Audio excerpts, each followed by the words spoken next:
Imagine starting your day in a tedious factory, surrounded by robots, when an unexpected alert changes everything. Suddenly, you're teleported into a chaotic world where you must face giant orcs, fierce wyverns, and hellhounds. Along the way, you meet people in need, a guy riding a bike in the weirdest way, and you begin unlocking powers that might be your only chance at survival. All this while searching for your missing family and relying on the most unlikely mode of transport to outlast the apocalypse. But before we dive into the video, don't forget to subscribe to the channel. It really helps us keep bringing you more content like this. Already subscribed? Alright, let's get into the video! The main character of this manhwa is one of the most unremarkable individuals you'll ever meet, working at a logistics center to make ends meet. Kim Jong-yum isn't too fond of his job, and you'll soon understand why. When he attempts to make small talk with the robot beside him, the machine simply ignores him and gets straight to work. That's exactly what he dislikes about the place. The entire logistics center is filled with advanced AI robots that handle most of the labor. Jong-yum is responsible for overseeing everything, but there's no one around to chat with. He often feels down, missing the warmth of human interaction, and sometimes wonders if he's in the wrong place. This all began 2 months ago, right after he was discharged from the military, marking the start of a streak of bad luck. The first blow was when his parents relocated to Wajongbu. As a discharge gift, they paid the deposit and 6 months' rent for his small apartment, leaving him to live alone near his old school. Thus, his solitary life was forced upon him. Though financially stable thanks to government support and his parents covering rent, he took his time searching for a job, hoping to find the perfect opportunity without rushing. Unfortunately, things didn't go as expected, and he faced rejection after rejection before even getting a chance to prove himself. After a month of job searching, he was going stir-crazy from boredom. One day, while venting to his sister about being the unemployed brother, she teased him mercilessly. During their conversation, she mentioned that many people were working as operators for delivery companies using AI robots to make things easier. His interest was piqued, which led him to this lifeless place where there's literally no one to talk to. Just as I'm narrating this, someone else calls out to him. This person looks rather grumpy and unpleasant at first glance. Someone who could easily pass for the manager. Anyway, the senior worker informs Jong-yum that they're out of tuna stock, despite the system indicating there's still some. He tells Jong-yum to check the warehouse for any missing stock, and of course Jong-yum agrees with a forced smile. Let's be honest, he finds the robots much warmer than his cold-hearted senior. As Kim enters the warehouse, the door behind him begins to close. He quickly searches for the tuna, eventually spotting it, climbing up to retrieve it. Just then, he hears the door slam shut with a loud thud. He tries turning the knob, but it's jammed. He calls his manager Shin, but there's no response. He briefly considers calling 911 but decides against it, figuring it's not worth the trouble since he's not in immediate danger. Instead, he takes a selfie and sends it to his sister, letting her know he's trapped. She initially teases him, but then mentions hearing a building collapse near her house. Naturally, Jong-yum gets worried and calls her, but when she picks up, she stays silent. Just as he starts thinking it might be a prank, the entire warehouse shakes and an emergency alarm blares. The atmosphere turns chaotic, with announcements urging evacuation. Trapped in the warehouse with no idea what's happening outside, Jong-yum bangs on the door, but no one responds. Panicking, he tries calling 911 again, only to find there's no signal. He's losing his mind, wondering if there's a full-scale disaster outside. Suddenly, he hears something pounding on the door from the other side, each hit leaving massive dents in the steel door like it's made of cardboard. Trembling, he backs away from the door, instinctively knowing things have gone terribly wrong, and if he makes a noise, he's done for. Sweating, he drops to his knees, relieved when the pounding stops, though the noise and screams outside still terrify him. 3 days pass and he's still trapped inside, surviving on whatever food is available. With no one searching for him, he's convinced something catastrophic has happened. He wonders if there's a war going on and feels almost grateful to be stuck inside, thinking he might be safer here. The alarm, which used to blare constantly, has been silent since yesterday, giving him a bit of peace. However, with his phone's battery running low, he's unsure how long he can last. This might be his final note to the outside world, praying someone finds him soon and keeps his family safe. Just when he thought it couldn't get worse, a system window pops up, notifying him that he's been selected and should check his awakened abilities. At first, Jong-yum thinks he's hallucinating, but then another window appears, revealing he's gained his own personal subspace for storing items. He starts to wonder if there's some kind of drug in the tuna cans he's been eating for the last 3 days. Another digital notification pops up, informing him that a target has been designated and asking if he wants to store it. Without hesitation he confirms, and suddenly he feels himself falling, landing hard on the ground outside. Scrambling to his feet, he looks around only to find everything in ruins, debris and wreckage everywhere. He spots his senior lying dead nearby. As system windows keep flashing, our protagonist is too busy vomiting after seeing his senior's lifeless body. The system then announces that a suitable operating system has been found for him and is now being installed. Suddenly he hears footsteps approaching from behind, casting a huge shadow over him, and he's almost certain this shadow isn't human. As the scene zooms out, we see a monstrous orc-like creature with sharp fangs and a massive blood-covered body. Jong-yun starts sweating profusely, trying to calm himself, hoping his worst fears aren't true. He convinces himself that the loud roar he heard 3 days ago might have come from a gorilla or a bear. Still, he doesn't dare look back and instead sprints away as fast as he can, running for his life. Panic rises as he realizes he's being hunted by a literal monster. In his frantic escape, he even steps on someone's entrails. He has no clue why an orc-like creature is here or why it's after him, but one thing is clear: he has to get away. Suddenly, a system window pops up, announcing that synchronization is complete and asking if he wants to enter the subspace. Without a second thought, Jong-yun says yes, just as the monster's hand swings at him. He leaps into the portal, leaving the monster trapped on the other side, groaning in frustration. Jong-yun is confused, wondering why the creature can't follow him. A floating drone appears, explaining that nothing can enter his subspace without his permission, as he is the master of it. The drone further clarifies that the subspace is completely under his control. Shocked, Jong-yun feels a strange sense of déjà vu seeing the drone talk to him. Looking around, he realizes he's back in the PAX Fulfillment Center warehouse, but now it's part of his new subspace. The place is filled with the same robots as before. The system then informs him that as he's entered the subspace for the first time, he will be rewarded with a mana stone. The stone materializes in his hand, but before he can figure out what it does, the monster outside begins pounding on the portal again, startling him. He momentarily forgets he's being hunted by a monstrous beast and asks the system if it's sure the creature can't get in. The system reassures him that nothing can enter without his consent. A new system window appears, informing him that the PAX Fulfillment Center is a 5-story facility with a total area of 10,000 pyeong, approximately 33,000 square meters, and contains everything necessary for improving customers' lives. It can ship products at speeds of 60 kilometers per hour, with a maximum shipment size of 2 meters. Jong-yun is just as baffled as anyone would be by all this information. The system adds to his confusion by stating there are only 2 minutes left until maintenance. Jong-yun, still disoriented, asks if the facility will shut down after 2 minutes. The drone confirms this and explains that he can use the mana stone to power the facility and maintain operations within the subspace. With 1 mana stone he can keep the facility running for 24 hours. Impressed by its efficiency, Jong-yun listens as the drone explains that when the PAX Center was stored in the subspace, its energy system was modified to run on mana stones. Jong-yun, still skeptical, asks if this is even real or just some sci-fi nonsense. Suddenly, the facility's lights shut off, and the drone begins flashing warnings. The PAX system explains that the power has been cut, and if energy isn't restored, PAX fresh products, items like fresh vegetables, meat and pre-prepared meals, could begin to spoil. Jong-yun realizes that in a chaotic world like this, where outside is a war zone, food is essential for survival. The power outage in the freezers and refrigerators could be a huge problem. He asks the drone if the mana stone can really replace electricity. The drone confirms this, so Jong-yun inquires how he can get more mana stones. The drone replies that mana stones can be obtained from creatures of other worlds. Clearly, Jong-yun isn't thrilled at the idea of confronting a muscle-bound monster that could easily tear him apart. He tells the drone to use the mana stone for now, then rushes into the facility to gather weapons.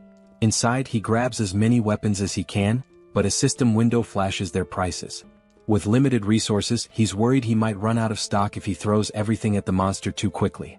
He's also unsure whether these blades can even pierce the monster's thick skin. He figures that wounding the monster slowly rather than trying to kill it outright might be a smarter strategy. Since the creature can't enter his subspace, there's no rush to finish it off in one go. He'll focus on injuring it little by little, ensuring he doesn't waste resources or run out of weapons too quickly. Jong-yun hurls an axe at the monster, but it only grazes its body, which only enrages the creature further. With his original plan failing and aware that his weapon supply is limited, he decides to give the heavy axe another try, hoping it will have a more noticeable effect this time. He asks the system how many axes are left in stock, and to his surprise, he's told there are 15 remaining. He was expecting far fewer, so the number takes him off guard. He quickly checks the location of these axes, and upon reaching the storage area, he's shocked to discover that the axes are duplicating infinitely. The system explains that the items are produced through a process that allows them to be duplicated endlessly. While they can be damaged or altered, they cannot be fully depleted. This revelation leaves Jong-yun stunned. If the system is right, he has an endless supply of weapons at his disposal. Surprisingly, the system confirms this. With this newfound knowledge, Jong-yun feels relieved, knowing he no longer needs to worry about running out of weapons. He can throw as many as he wants at the monster without fear of exhausting his stock. He realizes that his shoulders will probably give out before the monster does, but at least he has a seemingly unlimited arsenal. The system then reveals another useful detail. He doesn't even have to throw the weapons himself. He can automate the process, shipping items from the subspace to the outside world. The system clarifies that shipping can only occur every 30 seconds, but this speed can be increased by leveling up his skills. Jong-yun quickly asks how to launch the weapons, and the system tells him he only needs to think of the registered item and say ship to have it automatically sent out. As soon as the system explains this, Jong-yun says ship, and an axe hurtles through the air at incredible speed, slamming into the monster's grotesque face and bringing it down instantly. The axe was launched by the drone, and when Jong-yun asks about the speed of the throw, the system replies that the default shipping velocity is 60 km per hour.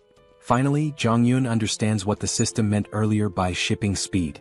The system then informs him that he can adjust the speed to a maximum of 75 km per hour, but anything faster will require skill upgrades. Naturally, Jong-yun asks how to upgrade his skills, and the system explains that he can do so by using mana stones. At this point, Jong-yun remembers the monster he just defeated and realizes that he'll need to fight more creatures to progress. He quickly gears up inside the facility. First, he grabs lightweight combat boots priced at about 50,000 KRW and matching tactical pants for 78,000 KRW. Once he's suited up, he also buys a detailed map of the Seoul metropolitan area and a permanent marker. He marks a circle around Gwangjin district, then highlights surrounding areas in a specific order. With his route planned, he decides to start with the nearest district and gradually work his way toward his final goal, Ijeongju, where he hopes to reunite with his parents. Since he's starting from Gunpo and doesn't have a car, Jong-yun knows the journey will be long. Even though it's not as fast as a car or motorcycle, a regular bicycle is incredibly valuable in a post-apocalyptic world, and in this situation it might as well be a Lamborghini. He hops on the bike and pedals through the desolate landscape. After around 30 minutes, night falls and Jong-yun has already taken down nearly 12 orcs. He reveals that he's learned a valuable lesson from defeating them, but before he can explain, a new monster appears and tries to attack him. Jong-yun quickly retreats to his subspace, leaving the creature outside. While the monster is stuck, he uses the shipment ability again to launch an axe at high speed. Unfortunately, the axe only hits the monster's shoulder, wounding it but not finishing it off. With the cooldown period of 30 seconds before he can ship again and a range limit of 10 meters, Jong-yun realizes that his abilities, though impressive, need more refinement, and that he can further improve them by collecting mana stones. Beyond shipment, Pax's ability has other applications, and we'll soon discover what those are.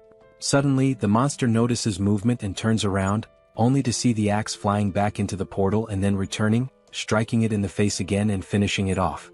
This is actually the second function of Pax's shipment ability, known as product retrieval, which automatically brings back dispatched items, just as useful as the shipping ability itself. Jong-yun uses the retrieval function once more to claim the mana stone from the monster, all while wondering why he can't simply retrieve the mana stone without killing the creature first. He then asks Pax the same question and learns that he can only use his retrieval skill on the stone after killing the monster, as it belongs to him at that point. Regardless, Jong-yun steps out of his subspace and shares another vital piece of information about this apocalyptic world. It turns out that the strange orcs aren't the only creatures wreaking havoc. There are also winged monsters, and he knows it will be a serious challenge to hunt one of those. Suddenly, he hears cries for help, but before he can identify the source, the scene shifts to a man named Choi, desperately fleeing. He's so exhausted that each step feels heavier than the last, and a flying creature is chasing him. The monster swoops down, slamming into Choi from behind, sending him crashing to the ground in agony. There's another person behind Choi, but before he can help his fallen friend, the monster lands right in front of him, blocking his path.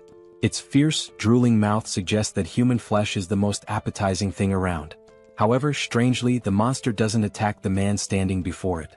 Instead, it fixes its gaze on Choi, who is writhing in pain on the ground. The man, confused as to why the monster is ignoring him, realizes it has been targeting Choi all along, likely because he seems like an easier victim. He feels helpless, unsure of what to do with only a small knife in hand, doubting whether it could even distract the monster.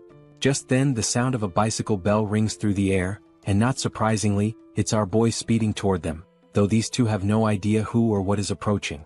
Before they can process what's happening, they witness the monster that was hunting them get struck by a projectile, sending it sliding across the ground from the force of the impact. The creature was felled by a single axe throw, leaving both men in stunned disbelief. Jong-yun quickly checks if they are okay, but they're still in shock, their mouths agape as they try to understand how someone on a bicycle managed to defeat a flying wyvern with just an axe. They immediately ask Jong-yun if he's a soldier, bowing their heads in gratitude for saving their lives.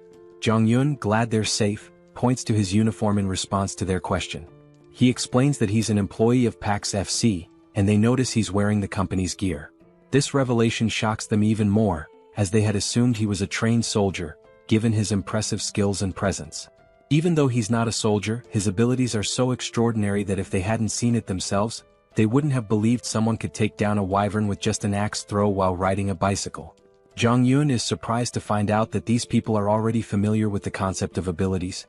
One of them confirms this, mentioning that he himself has an awakened ability, though it's just a simple driving skill, which he hasn't had much chance to use under the circumstances. Choi then laughs, admitting that he's a bit jealous because he hasn't awakened any ability of his own. Jong-yun asks if there are more survivors nearby, and Choi explains that there aren't. They're currently in Block C, which houses a logistics center where many people gathered, but unfortunately so did the monsters. Most of the people were attacked, killed, or devoured, leaving only around 10 to 15 survivors who are now hiding in the underground terminal of Block E. He goes on to explain that they were searching for a drivable road and trying to collect essential supplies when the monster attacked them. The other man suggests that instead of continuing to talk there, Jong-yun should accompany them to their living quarters on the 4th basement floor. He assures him that the monsters have never breached that area, so they can sleep peacefully there, and even offers some snacks. Jong-yun considers the offer, clearly interested in seeing the vehicles they mentioned, as he's in desperate need of information about working transportation.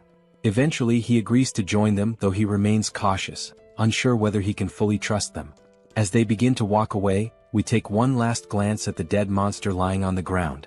At that moment, Jong-yun discreetly retrieves the mana stone from the creature's body and slips it into his subspace, relieved that the two men don't know about his ability. This way he has an escape plan in case things go wrong. He can always retreat into his subspace if necessary. A while later they arrive at the basement, where they encounter a man who has just taken down an orc on his own. Choi rushes over to his friend, asking if everything is alright and what happened. The orc slayer assures him that all is well, explaining that the orc must have wandered in by accident. Fortunately, it hadn't spotted them, so they were able to take it out easily. No one was injured, but now they're less confident that the place is truly safe. Jong-yun meanwhile feels a surge of fear, realizing how perilous this area truly is. His thoughts are interrupted when the orc slayer asks who he is. Choi explains that Jong-yun is the one who saved them from the wyvern and used to work for PAX FC.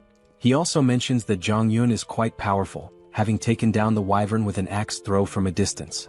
Everyone is both amazed and curious about what kind of abilities he might possess. At that moment, a woman rushes toward him, absolutely ecstatic that he saved Yongsu and Byung-kal. Overjoyed, she begins to do a little celebratory dance. The rest of the group starts to gather around, showering him with praise. Jong-yun tries to brush it off, modestly saying that he was only doing what was necessary. As he continues to receive so much attention, Choi steps in to break up the crowd, telling them not to tease the young guy. Just then, the orc slayer speaks up, revealing that everyone there has been working together for over a decade, and that Yongsu and Byung-kal are like family to him.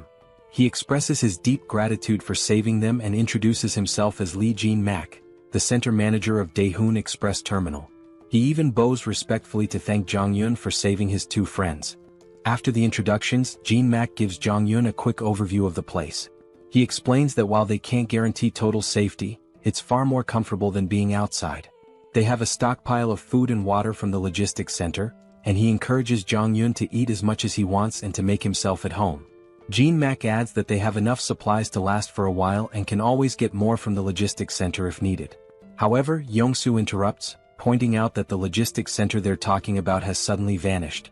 The group is left wide-eyed and speechless at this absurd news. Jin-mak immediately asks what Yong-soo means by this.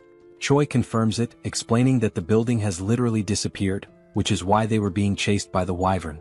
The others are skeptical, questioning how such a massive structure could simply vanish. Jin-mak, though stunned, eventually accepts the reality, reasoning that if monsters like the ones they've encountered are real, then a disappearing building might not be so unbelievable. Jong-yun remains silent, unsure whether the disappearance of the logistics center is connected to his own subspace abilities. Trying to calm the group, the manager urges them to focus, stating that regardless of the situation, they must dig through the tunnel. Staying here will only make things worse. He encourages everyone to stay strong, saying that their time has just come a little earlier than expected and that they need to start heading into the tunnel as soon as possible. The woman from before, now fired up, tries to rally the group, reminding them that even without the logistics center, they must keep moving forward and force their way through. Jong-yun turns to the manager, asking what forcing their way through actually means. The manager explains that everyone has homes elsewhere, and vehicles are essential for getting around. But with the roads blocked, they need to find a way through. Jong-yun's interest peaks at the mention of vehicles, and he asks for more details. The manager confirms they do have working vehicles but says all the roads are blocked. A golf course obstructs the north, containers block the east, and the southern Yangdong Expressway is completely destroyed. The only remaining exit is the tunnel to the west, but unfortunately, a group of wyverns has taken control of it. Up until now, they've survived by scavenging supplies from the logistics center, but now they have no choice but to push through. The manager then tells Jong-yun that he doesn't have to go through the tunnel since the blocked roads only affect vehicles, and there are other ways to escape on foot or by bicycle. Jong-yun, however, insists that he also needs a vehicle, believing it's best to take the tunnel route. The manager doesn't argue further and tells him he's welcome to join them if he's up for it. Jong-yun grins and says he'd be happy to work with them. He also thinks to himself that it's better to keep his abilities hidden for now. While the group seems nice, he knows they've been struggling to survive, and they might not be entirely forthcoming about their situation. Jong-yun understands their need for secrecy and plans to stay cautious as well. He then turns to the manager, saying he wants to check out the situation at the tunnel and the wyverns. He claims he's planning to scout ahead, but in reality he's eager to use his abilities to wipe out the monsters and collect more mana stones. The scene briefly flashes back to when Jong-yun defeated several monsters and saved up 5 magic stones. With these stones, he's now able to reduce the cooldown on his shipping ability to just 5 seconds. That's when he sees 3 new shipping abilities. The first is precise delivery, which locks onto a target and guarantees a hit. The second is simultaneous delivery, allowing him to send 2 items at once. The third is automatic delivery, which lets him deliver designated items automatically, with adjustable timing. While these abilities sound amazing, each costs 10 stones and Jong-yun can't wait to try them out, though he's still unsure about the exact function of automatic delivery. In the present moment, Jong-yun is grinning, thrilled about the mana stones he's collected and eager for his scouting mission to earn more, or so he thought. His excitement is quickly dashed when he finds himself stuck with Yong-soo, one of the guys he had saved earlier. When Jong-yun asks why he's tagging along, Yong-soo replies that it's too dangerous to go outside alone. Jong-yun dryly reminds him that he was the one being chased by the wyvern earlier. But Yong-soo insists that it doesn't matter. He can't let him go alone. Besides, he's confident that if needed, Jong-yun will save him again. Jong-yun recalls that Yong-soo mentioned he had awakened a driver's ability, so he asks if Yong-soo can see a message window or something similar. Yong-soo replies that he hasn't seen any window, but he feels deep down that he's awakened some sort of ability. It just hasn't fully developed yet. This answer isn't exactly comforting to Jong-yun, who starts feeling more concerned. As night falls, they zoom down the road on their bike at crazy speeds. Jong-yun is sweating in fear as he watches Yong-soo steer the bike with one leg while trying to maintain balance. When Jong-yun asks why he's driving like that, Yong-soo explains that the road is full of cars and it's hard to see. Suddenly, Yong-soo spots a wyvern ahead. Jong-yun quickly tells him to stop because he can't see anything. It seems like the monster has finally noticed them, and as it stares menacingly, Yong-soo nervously asks what they should do. Just then, a projectile strikes the wyvern, taking it down in one shot, leaving Young-so utterly shocked. Meanwhile, Jong-yun calmly tells him to focus and not look back. While speaking, he discreetly retrieves the mana stone and stashes it in his subspace. Finally, Young-so notices the tunnel up ahead and slams on the brakes. Before Jong-yun can ask why he stopped in the middle of the road, the answer becomes clear. They see a horde of monsters crawling around the area. Young-so is absolutely terrified, and Jong-yun wouldn't be surprised if Young-so had already panicked beyond measure. As one of the monsters starts advancing toward them, Young-so is convinced their time is up. Even with the electric bikes, there's no way they can outrun so many wyverns. Just as Young-so braces for the worst, Jong-yun realizes he has no choice but to use his subspace ability. He quickly pulls up his system and dumps his mana stones to reduce the cooldown from 30 seconds to just 5 seconds. Confused, Young-so asks what Jong-yun is doing, but he doesn't explain. Meanwhile, the monster roars and every nearby creature starts converging on them. In the nick of time, Jong-yun shouts, "Ship!" and a projectile drops, taking out the monster and saving Young-so. Looking back, still panicking, Young-so's eyes widen as he spots a portal behind them. After defeating the monster, Jong-yun quickly grabs the stones and tells Young-so to stay close. It's the only way he can protect him. Young-so agrees, though he remains completely clueless about what's happening or why there's a logistics center behind them. Just then, more monsters appear, but Jong-yun swiftly deals with one using his axes. As more monsters prepare to attack, Young-so panics and stumbles back, eventually falling into Jong-yun's subspace. The monster crashes into the subspace barrier, while Young-so falls to the ground in shock. The monster regains itself and charges again, but Jong-yun slips into his subspace just in time. The creature slams into the barrier once more before being taken down by another axe. Young-so watches in awe, unsure what to be more impressed by, the logistics center or the flying axes, but he's certain of one thing. To Jong-yun, these monsters are nothing more than nuisances, and this tunnel is just a minor obstacle he can clear without breaking a sweat. Young-so reflects on how everyone back at the base was relying on the delivery vehicle for safety and food transport, and how the tunnel was part of their escape route. Even if they made it through, monsters still lurked outside. But for Jong-yun, things are different. He only needs the vehicle for transportation since he can handle any threat with ease. Young-so even begins to feel a tinge of jealousy, thinking how with an ability like Jong-yun's, he could reunite with his family much faster. He wonders why Jong-yun needs a vehicle in the first place. Suddenly they notice the monsters starting to retreat. Jong-yun is intrigued, noting that these creatures are smarter than expected since they're fleeing rather than rushing into danger. As Jong-yun collects the mana stones, Young-so spots a blue stone hovering in the air and asks what it is. Jong-yun, surprised, asks if he's never seen a mana stone before. Young-so admits he hasn't, so Jong-yun explains that he uses them to boost his abilities. Young-so finally understands and wonders if he'll ever get a chance to use one himself. This clears up why Young-so didn't bother extracting the mana stone from the orc earlier. Young-so points out that with abilities like Jong-yun's, he could easily clear the entire tunnel on his own. Jong-yun replies that he didn't come here intending to clear the tunnel. He just wanted to check it out. If it seemed manageable, he'd sneak through quietly and not show off his powers. Young-so apologizes for tagging along, but Jong-yun reassures him that it's fine. He didn't know the way to the tunnel anyway, so if he had come alone, he wouldn't have made it this far. He then suggests they head back since the wyvern has retreated, but it could return soon. At that moment, Young-so asks how far Jong-yun plans to travel that he feels the need for a vehicle. Jong-yun explains that he's trying to reach his family, with his final destination being Wojongbu, near the Gangnam district. This revelation surprises Young-so because his own destination is along the same route. He shares that he's heading to Indaequan, which is on the way, and asks if it would be too much trouble to let him tag along until then. Jong-yun hesitates, unsure how to respond, but Young-so continues, admitting that even if he makes it through the tunnel, he's not confident about reaching home safely. His driving ability isn't much help in combat, but since Jong-yun can fend off monsters, he might have a better chance of reuniting with his family. Young-so then promises to help Jong-yun get to Gangnam faster than anyone else and swears he won't be a burden.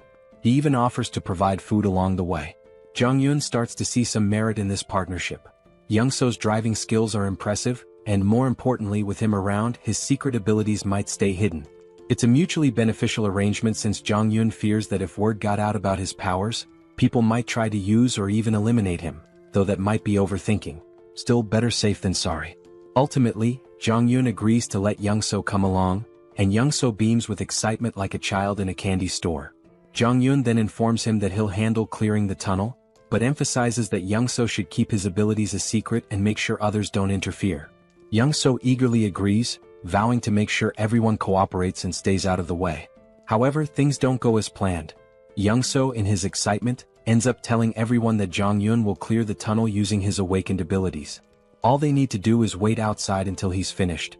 Jong-yun is left in disbelief, realizing that Young-so just spilled the secret.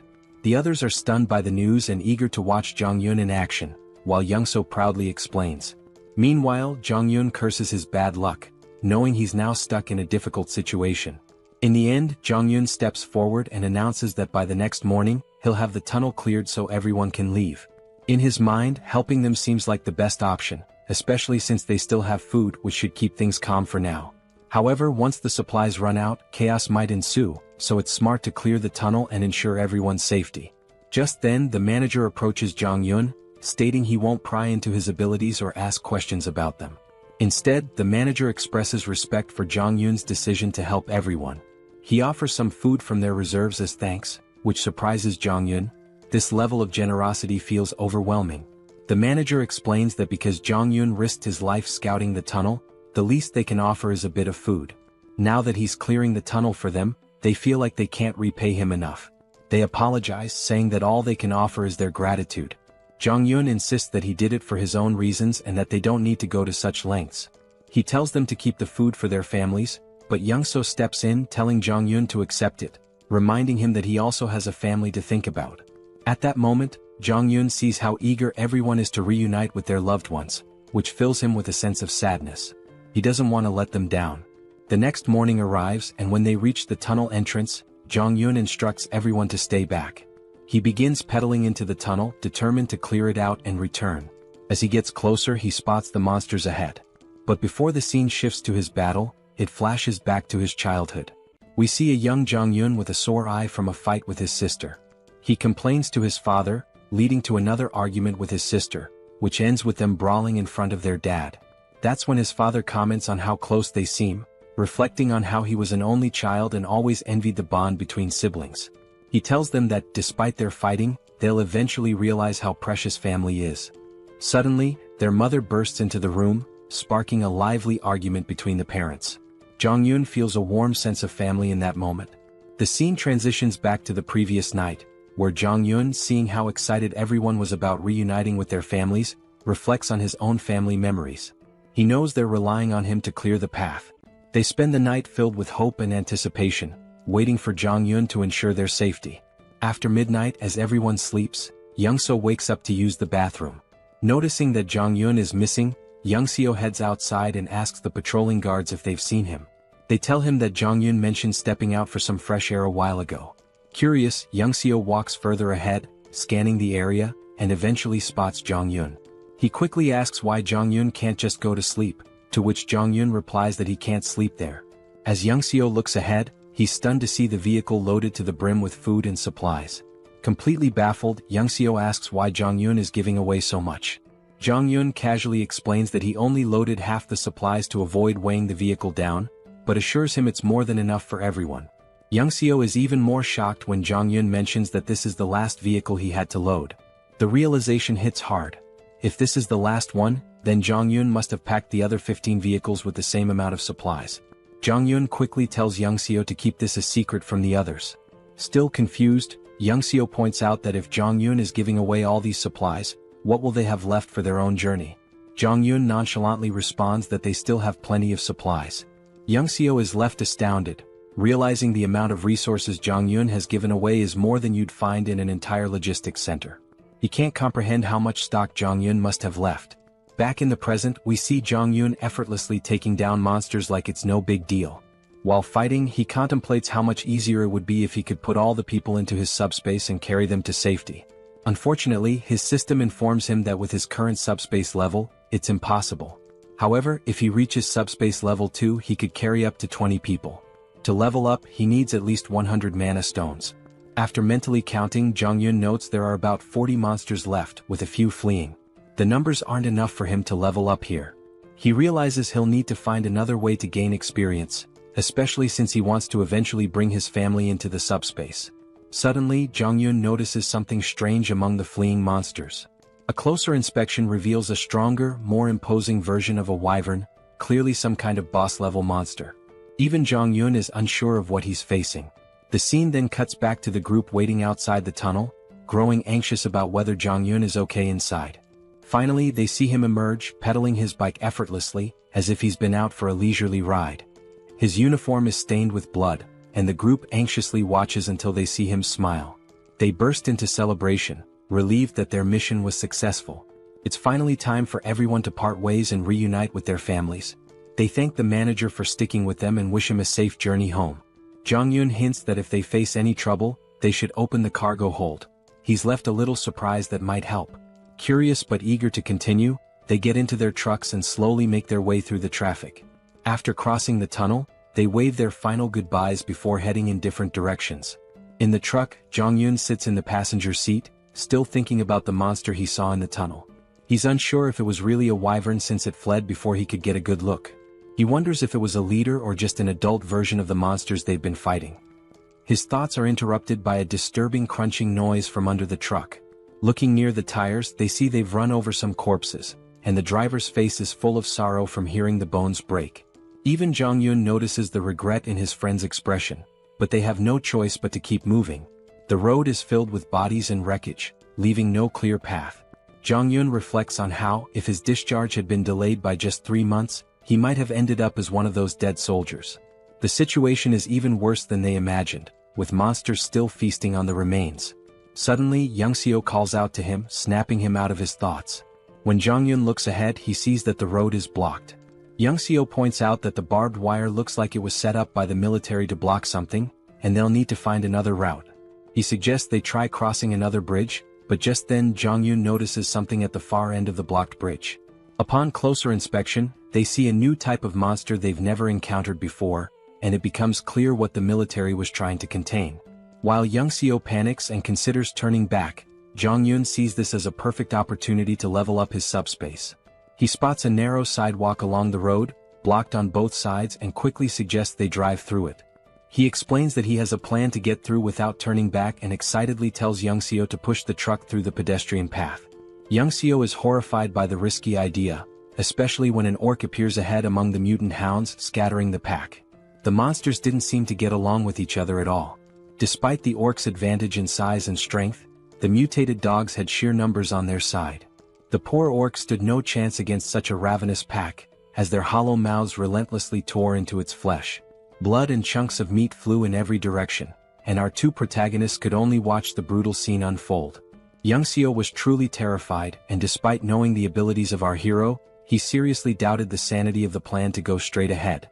He hesitantly asked if Jeonjaen really intended to cross the bridge, but Jeonjaen was completely confident in his skills, thinking it was easier than his frightened companion believed. As Young-seo tried to muster some courage, Jeonjaen suddenly asked him a strange question. Had he ever heard of a game where 3 different races are at war with each other? It was a space strategy game called Stark, but since Young-seo was older, he didn't know anything about it. Jeonjaen went on to explain a little about the game. In it, players could customize maps and tweak settings for fun. Jeonjaen's favorite map involved holding off waves of monsters with limited units and clever use of terrain. As he saw it, the current situation was quite similar to that game. Young-seo of course had no clue why Jeonjaen was sharing this story, but it didn't really matter. His job was simply to follow instructions. The first step was for Young-seo to back the car up to the barbed wire barrier, ripping it down and making as much noise as possible, all to attract the attention of the mutant hounds who were busy feasting on the orc. After that, it was Jeonjaen's turn to get to work. Activating his system, he unlocked a skill he hadn't planned on using but realized it was perfect for the situation. Auto shipping. He spent 10 mana stones to unlock it, then instructed Pax to spend the rest of the stones to boost the shipping speed. Pax quickly complied, increasing the delivery speed to 100 km per hour. With everything set, Jeonjaen called out to the mutant hounds, inviting them to chase him after their meal. The unsuspecting creatures charged, but they weren't fast enough. A double-door refrigerator zoomed towards them and obliterated the pack. It was clear the hounds were in for a tough time. This game wasn't fun for them. And it didn't end with just one refrigerator. More kept coming, and within seconds Jeonjaen had collected 12 mana stones, much to his delight. The enhanced shipping range and precision targeting he had fine-tuned during his tunnel clearing worked perfectly now. Jianjian had initially planned to use axes, but with his upgraded precision delivery system, refrigerators proved to be much more effective. He had discovered earlier that the precision delivery skill didn't track targets fully but only adjusted the trajectory slightly based on their movements. Against these swift mutant hounds, an axe flying at 100 km per hour might still be dodged, making it a less reliable option. But the refrigerator, with its size and weight, was ideal for taking out multiple enemies at once. A mere graze from it was enough to crush several hounds. On top of that, the auto-shipping feature made things incredibly convenient. Jianjian didn't even need to monitor the battlefield anymore. The system automatically took care of any approaching threats. For now, our hero could just relax as the hounds continued their futile attempts to get closer. They howled with rage but were helpless against the flying refrigerators. As the battle raged on, Youngseo made the mistake of looking back. His jaw nearly dropped when he realized what he was witnessing. He had thought Jianjian could only throw axes, but what he saw was beyond his wildest imagination. Refrigerators flying through the air, one after another, every 2 seconds. The sheer number of refrigerators was unbelievable. Youngseo couldn't fathom why the logistics center would even have so many in stock. He began to wonder if Jianjian's system somehow replenished items, like how the axes were retrieved and reused. But how this worked with refrigerators remained a mystery. Youngseo stood frozen in shock, unable to comprehend what he was seeing. He didn't even notice when Jianjian came up to him and casually asked if he wanted something to eat. Yongsoo finally pieced things together and asked a question to confirm his suspicions. He wondered if it was possible that Jianjian's supply was actually infinite. Jianjian was a bit taken aback by the question, assuming Yongsoo had figured it out long ago, but clearly he hadn't. All this time, Yongsoo believed Jianjian was simply collecting the axes after each use to recharge them. He never imagined that Jianjian had an endless supply. In reality, Jianjian did collect the axes with his system, but only to prevent them from lying around and accidentally harming someone. Even after hearing this explanation, Yongsoo still found it hard to grasp the concept of infinite items. Once he gathered his thoughts, Jianjian asked again if he wanted anything to eat. Having endured an emotionally exhausting day, Yongsoo felt that a Coke Zero and a donut would be more than enough for him. As they quietly enjoyed their food, behind them, the delivery system was relentlessly scattering the mutant hounds. Yongsoo felt a bit embarrassed for underestimating Jianjian's abilities and his own naivety, but he was still grateful for the meal, even if it came from an endless stock. Jianjian was happy to share and thanked Yongsoo for trusting him from the start. He told Yongsoo that if he ever needed anything he should just ask since he had almost everything in stock. However, Yongsoo wasn't keen on overusing someone else's generosity. Jianjian had already done enough by clearing the path of monsters and helping him get home faster. Once they crossed the bridge, it would only take an hour for Yongsoo to reach his house. Jianjian was glad to hear his friend would soon be reunited with his family, though he could sense Yongsoo's worry about what might be waiting for him there. Yongsoo hoped his family was safe, and Jianjian understood the concern all too well. He was worried about his own parents and sisters as well. Wanting to give Yongsoo a gift, Jianjian noticed his friend's tattered clothes and thought he shouldn't return home like that. Plus, with the hounds still lingering, they had time to resolve the clothing issue. The only question was what style Yongsoo would prefer. Feeling a little uneasy about receiving even more help, Yongsoo didn't refuse. He knew Jianjian probably had what he needed: aviator glasses and a cool jacket, the perfect outfit for a top-class driver navigating the apocalyptic landscape. Just in time, the last few hounds were almost dealt with. Yongsoo's new look gave him a boost of confidence, and with renewed assurance in the truck's durability, he was ready to get going. He moved with speed and precision that would make even Formula One drivers envious. Jianjian barely had time to grab on before Yongsoo floored the gas pedal. The remaining hounds didn't stand a chance as they sped down the narrow road. Yongsoo handled the driving with lightning speed, so much so that it seemed like they'd reach his home in just 20 minutes. But Jianjian had to hold on for dear life as the truck zoomed over broken roads as if they were smooth highways. Jianjian desperately asked Yongsoo to slow down, but it was futile. It seemed like he was about to be sick. Fortunately, the wild ride didn't last too long. They finally arrived at Yongsoo's destination, or rather what was left of it. His home was now nothing more than a ruin. Yongsoo stands in front of his house, looking out at the wrecked buildings through the window. The destruction is overwhelming, and he tries to reassure himself that these buildings were just old. That's why they crumbled. But deep down, Yongsoo's hands are shaking. He's right at his own doorstep, frozen with fear, dreading what might be inside. The thought haunts him. What if his family isn't there? What if he opens the door to find their lifeless bodies? The fear feels suffocating. He keeps repeating that they're safe, that when he opens the door, everything will be okay. But his hands won't move. He's paralyzed, unable to turn the handle.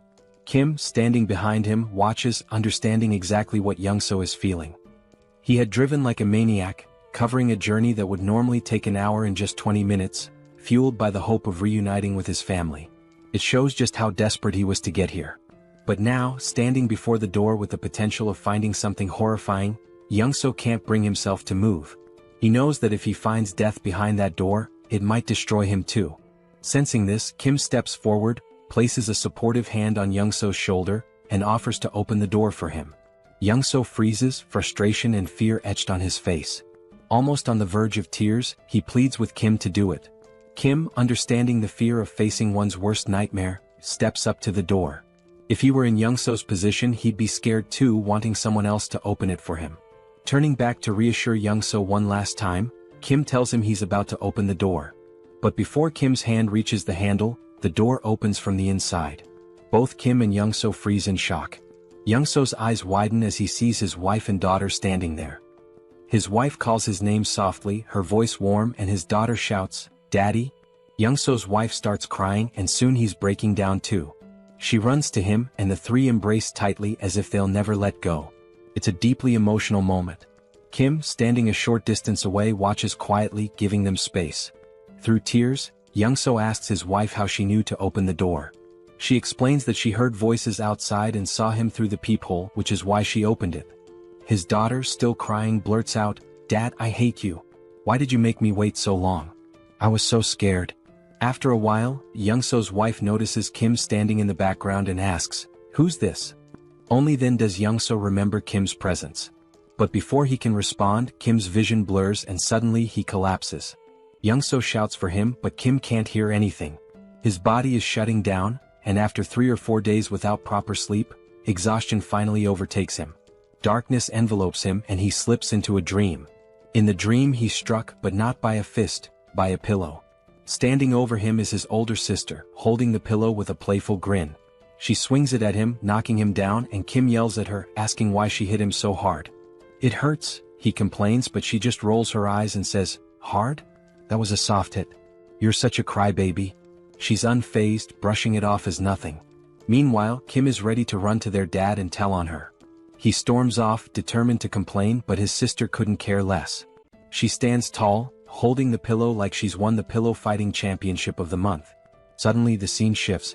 Kim's dad is sitting with him and his younger sister, trying to mediate a sibling quarrel. He calmly explains that, annoying as they might be, family is precious. One day, Kim will realize how lucky he is to have them and how much love there is in their little fights. His father reminds him that, no matter the arguments, their bond is something to treasure.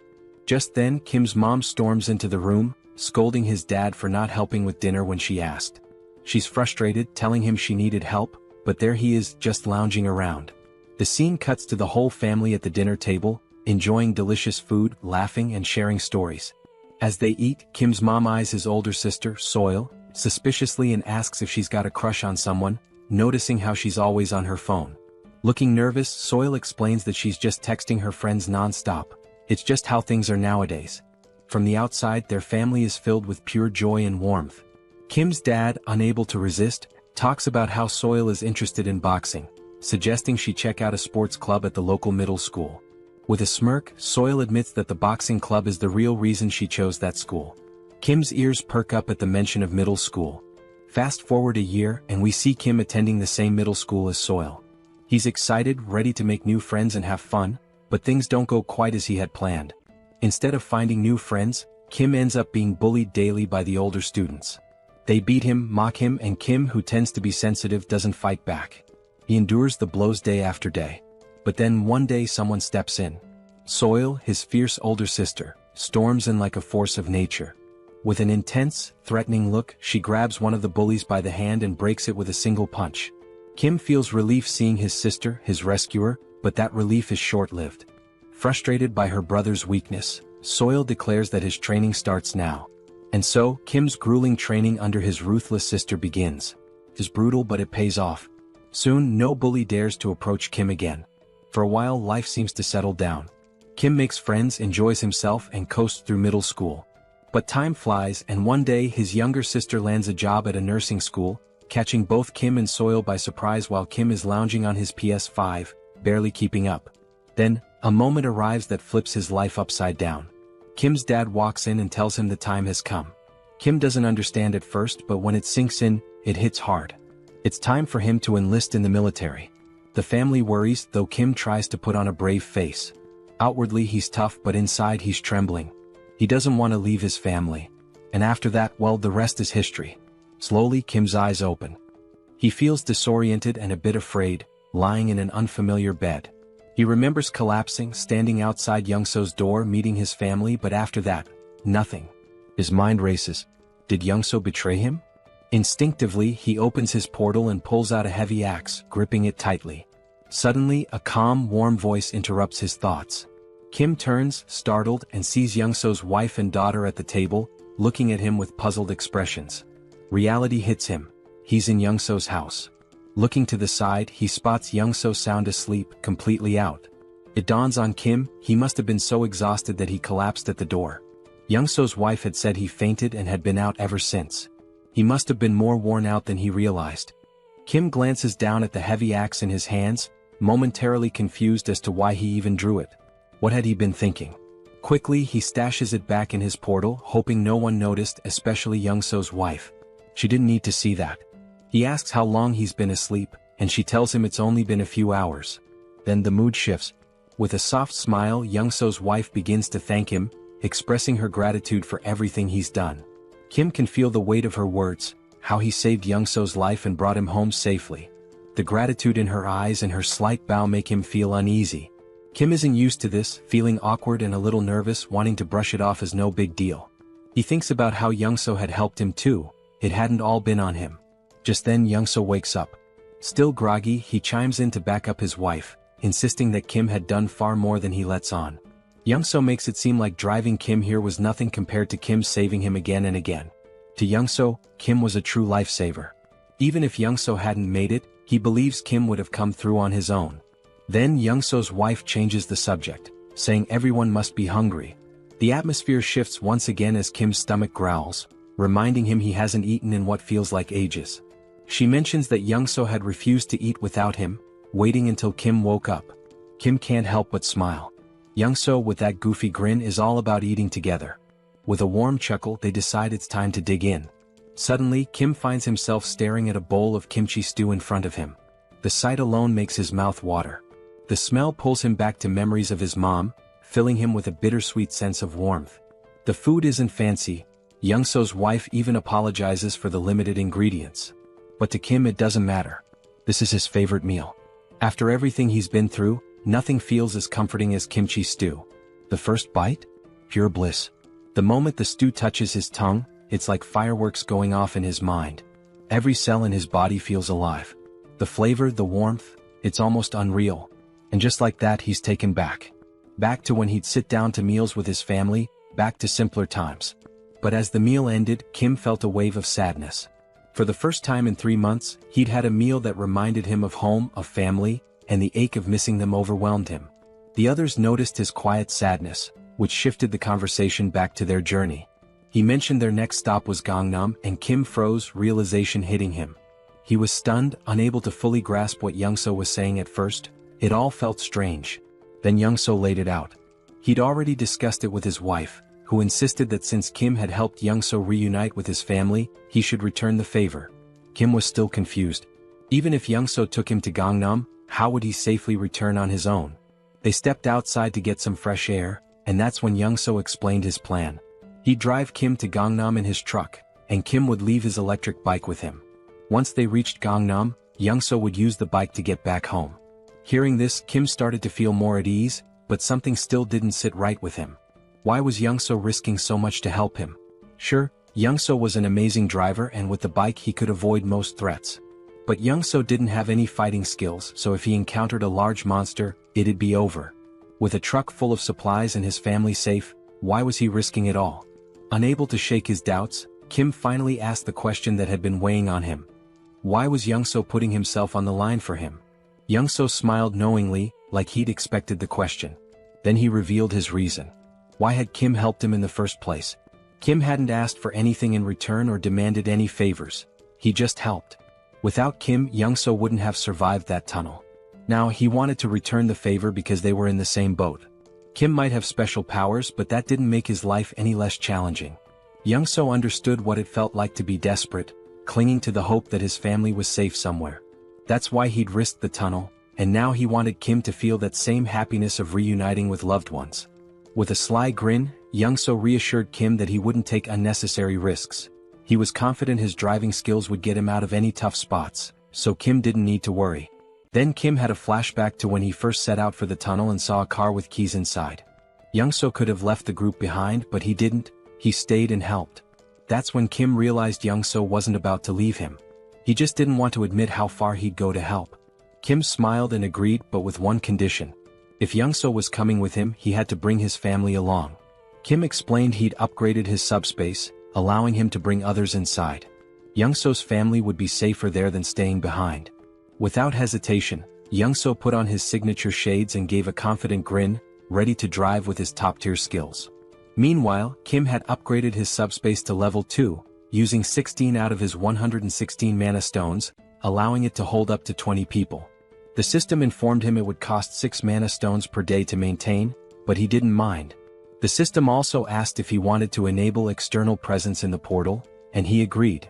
A few months later, Young-so, his wife and daughter entered the subspace, astonished at what they saw.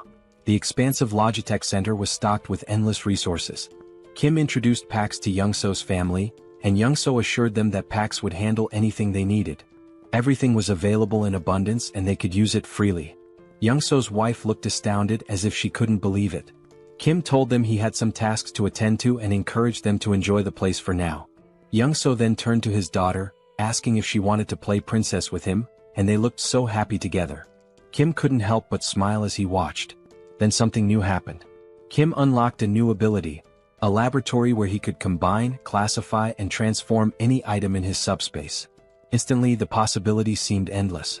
Kim sat there, his mind racing as he began to wonder if his powers were truly what he had thought all along. He remembered the first time he'd unlocked his ability, which he called subspace. Back then, it simply allowed him to store anything he wanted. If he stored an apple, it would stay in his subspace permanently. But then, due to a strange accident, he ended up storing the entire Logitech Center, which caused his ability to evolve. His subspace merged with the Logitech Center, taking his powers to a new level. Now, nobody could enter his subspace except him. But that wasn't even the craziest part. The PAX AI from the Logitech Center had also merged with his system, transforming the once emotionless AI into something almost human. And just when he thought things couldn't get any stranger, the Logitech Center's systems, like its shipment functionality, upgraded as well. Now, he could launch items at 100 kilometers per hour. This alone was mind-blowing. But with PAX AI added to the mix, it became pure chaos. Kim hadn't anticipated his abilities would upgrade so dramatically, but reaching level 2 had changed the game. Now he had another exciting option. He could put anything into his subspace once more. The idea floored him. The thought that he could store anything, that he now had a personal lab where he could merge and create new items, was astounding. It felt like he was playing Minecraft in real life. He couldn't help but wonder what abilities would unlock if he reached level 3 or 4. What kind of powers would those levels bring? But thinking wouldn't get him there. He didn't have enough mana stones for another upgrade just yet. So for now, he focused on deciding the next thing he'd add to his subspace. Last time, it had been the Logitech Center, which turned out to be a blessing. But now, with a determined aura, Kim commanded his system to store the entire Earth. Yes, you read that right. He was about to store the planet. If it worked, everyone would float off into space. The system asked for confirmation and Kim, feeling a little tense, confirmed. But after 2 minutes, nothing happened. Then the system sent a notification: failure. Earth was outside the storage range. Kim sighed, figuring it was too ambitious, but it was worth a try. Just then, Young-so showed up, discussing the route to Gangnam. Kim listened but quickly asked why Young-so wasn't playing with his daughter as he'd mentioned earlier. Young-so smiled softly, explaining that his daughter had always felt scared in their old building. But here in this new place she finally felt safe, and that's why she'd been able to fall asleep. It was all thanks to Kim. Young-so expressed his gratitude, but Kim, ever modest, reminded him that he'd been a huge help too. Without Young-so's driving skills, he wouldn't have made it this far. In his mind they were even. But Young-so, with a serious tone, insisted he'd do whatever he could to support Kim. The scene shifted, and there they were, Young-so in full driving mode wearing his signature shades and Kim feeling the tension in the air. Something felt wrong. Young-so, smiling, casually remarked that driving was his one true skill, and he was confident no one could match his speed.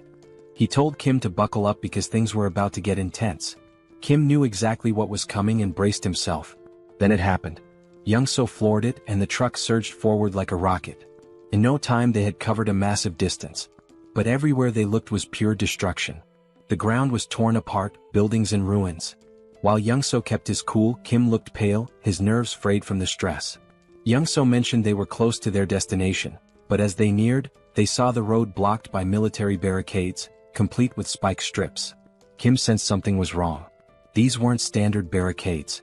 As they took a closer look, a military jeep approached, but the people inside didn't look like soldiers. Kim tensed. These men weren't military, they were trouble. Kim knew that if they tried to escape they'd be shot down. Young-so, tense now, asked what to do. Kim opened his portal, telling Young-so to get in, and assured him he'd handle it. Without hesitation, Young-so slipped into the portal, leaving Kim to face whatever came next. Kim stepped out of the truck as three men approached, guns in hand, strutting like they owned the place. One of them, all muscle and little brains, ordered Kim out of the truck. Kim, barely holding back a smirk, stared them down with a cold glare. Without a word he got out. They opened the truck's cargo and were stunned to find it packed with food. Their eyes lit up like they just hit the jackpot. They turned to Kim asking if the food was his. Kim, as calm as ever, nodded. But the musclehead stepped forward, puffed up with arrogance, and declared that the food wasn't Kim's anymore. Now it was theirs. Kim knew these clowns were far from military, they were just greedy thugs after his supplies. The musclehead tried to look intimidating as he questioned Kim about where he got all this stuff. Kim played dumb, pretending to be a clueless delivery guy and claimed he worked at the Logitech center. But they didn't buy it and pressed him on where the center was located. Calmly, Kim explained that even if he told them, they'd never make it there. The roads were blocked and monsters were everywhere. He himself had barely made it out, just trying to survive. The musclehead looked unimpressed, glaring at Kim and asking how much more loot was left at the center. Kim, staying in character, replied that the food in the truck was only a small part of what was stored there. One of the others glanced at his watch, muttering that it was almost time. Kim was puzzled. What was the rush? Before he could figure it out, wham! The musclehead punched him hard in the stomach and Kim crashed to the ground, wind knocked out of him. Before he could catch his breath, the bulky guy behind them clamped a cloth over Kim's face, knocking him out cold. When Kim woke up, he was tied to a chair in a dim room. His vision was still blurry, but he could see the bulky thug sitting on a makeshift commander's throne. Nearby, a body lay on the ground, a pool of blood spreading around it. Clearly a dead soldier. Kim quickly pieced it together. These guys had taken over the military base. The bulky guy started talking, bragging about how they'd wiped out the military and made themselves the new rulers here. Apparently they'd been fighting vibrants, monsters that swooped in every day at 6 p.m. The military had tried to fend them off with guns but couldn't keep up, so they'd recruited people like him and his crew. When the military was overrun, the gang had taken control, and now the bulky thug was the self-proclaimed commander. He made it clear that Kim was only alive because he needed him. Kim's task? To head back to the Logitech center with some of the gang and raid it for more supplies. If he succeeded, maybe they'd let him join their group for protection. Kim was beyond annoyed. He was done with these lowlifes. Standing there, he decided what to do next. It struck him. This military base would make a perfect addition to his subspace. Without hesitating, he commanded Pax to store the entire Joint Commander Communication Headquarters in his subspace. The thug didn't even notice what was happening. He just sat there, confused as the entire base vanished around him. 1 second it was there, the next, poof, it was gone. He was left in his chair, now in the middle of nowhere, utterly clueless. By the time the thug realized what had happened, it was too late. Kim had already disappeared into his portal, leaving the thug sitting alone in the wasteland with nothing but his chair. At least Kim left him something to sit on. Around him, the thug's crew was completely baffled. They gripped their rifles, staring at the sky, trying to wrap their heads around the fact that the whole building had disappeared. The thug, wide-eyed and anxious, scanned his surroundings, his face showing a mix of fear and confusion. He was probably thinking, where did the whole building go? Meanwhile, Kim spat on the ground, noticing a trace of blood. That punch must have done some internal damage. He felt himself sway on the edge of fainting. Storing the base had drained his mana like nothing before. He was exhausted, completely wiped out. If he'd known it would take this much out of him, maybe he would have waited, maybe ducked into his subspace first. But it was too late for second-guessing. He had made his choice, now he just had to deal with the aftermath. His priority now was to get into his subspace to recover. As Kim slipped into the shadows, the thug's crew suddenly froze as the sky turned blood red. Dark, looming shadows filled the air. The wyverns were coming. Hundreds of them, wings spread wide, headed straight for them, growling and screeching, ready to tear anything in their path. The sight hit the thug's men like a slap, sending them scrambling in all directions, completely forgetting Kim as they bolted for their lives. Even the guy who had captured Kim took off, leaving him free to drop to the ground. The thug was furious, shouting at his crew to hold their ground. He yelled that their rifles could still take out the smaller wyverns, vowing to handle the largest one himself. But his men weren't listening, they were too busy running. Rage twisted his face as he cursed them, calling them traitors. Then bam! The ground shook. Something huge landed behind him, shaking the earth. He turned slowly, terror contorting his face, only to see a massive wyvern towering over him. This one wasn't like the others. It stands a solid 20 feet tall, with black scales gleaming under the blood-red sky, and its piercing yellow eyes locked on him with deadly focus. This wyvern is 20 times larger than any he's ever encountered, a real monster brought to life. Amidst the chaos, we see Kim slipping into his subspace, bringing along an injured soldier. The system pings, asking if Kim wants to allow the outsider in. Kim nods, weary but resolute, and both are let inside. Kim feels exhaustion pulling him down even further, and he knows he's just seconds from passing out. His mind races, he barely managed to sneak himself and the soldier in, and he realizes he'll have to be careful with these aftereffects. Storing something as massive as a whole base during such a critical moment might be risky next time. The black-scaled wyvern is still looming behind, its fierce gaze fixed directly on him, making Kim wonder why it's so intensely focused on him. Meanwhile, Pighead stands confidently before the wyvern, boasting about his new physical enhancement power, bragging he can shatter boulders with a single punch. Without hesitation, he swings at the wyvern, but to the enormous creature, it's nothing more than a mosquito's tickle. The wyvern doesn't even react. Suddenly, a bone-crunching sound fills the air. Kim, dreading what's happening, turns around slowly to see Pighead's fate, eyes widening in shock. With a single chomp, the wyvern swallows Pighead whole. Just like that, he's gone. Young-soo rushes over to Kim, checking if he's okay. Kim assures him, though he's clearly drained, his energy barely hanging on. He managed to bring the injured soldier along, who looks worse for wear. Kim and Young-soo gently lay the soldier on a bed, relieved to see he's mostly unharmed, with just a few scratches. But the man is severely malnourished. Kim recalls Pighead's rant about taking over the military base while struggling with food shortages, which must have left the soldier without proper nutrition for weeks. Young-soo then mentions something strange happening in Kim's subspace. An enormous structure has appeared, and not just any structure, it looks like an entire city. He leads Kim to a vantage point and Kim's jaw drops. He thought he'd stored just the military base, but somehow he transported the whole base city into his subspace. His mind races. He hadn't realized the extent of his power. He'd only commanded the system to store the base, but without specifying a building, it interpreted it as the entire city. Young-soo is equally stunned, staring in awe at this impossible sight. Kim realizes he needs to explore the military base thoroughly. Young-soo agrees to watch over the soldier and let Kim know when he wakes. Kim hops into his Mercedes and begins driving through the military base city, his mind buzzing with possibilities. Weapons, ammo, gas masks, military vehicles, even tanks. It's the ultimate jackpot for surviving the apocalypse, but there's a catch. Unlike the Logitech Center, where PAX handles everything and can send supplies directly, this sprawling city means he'll have to locate and retrieve each item himself. As he drives, Kim starts to grasp just how huge this place really is, realizing he has a massive job ahead of him to map out every corner.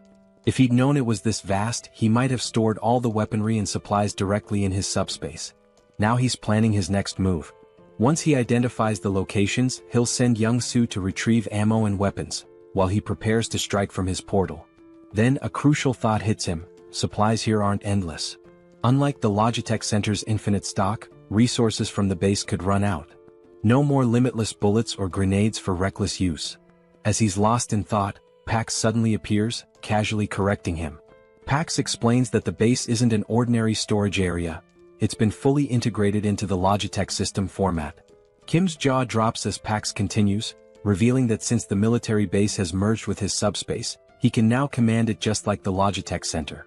Kim can hardly believe it, but Pax confirms that the base is synchronized. He'll have unlimited access to its supplies, vehicles, and equipment, just like in the Logitech center. This changes everything. Kim can barely comprehend it. His mind races through the possibilities, his face a mixture of shock, wonder, and pure excitement. He asks Pax for double confirmation. Are they really talking about endless rifles, ammo, grenades, everything? Pax nods, and it's like Kim's entire reality has flipped upside down. This isn't just groundbreaking, it's downright game-changing. Still buzzing with excitement, Kim needs more details. He asks Pax how long synchronization will take.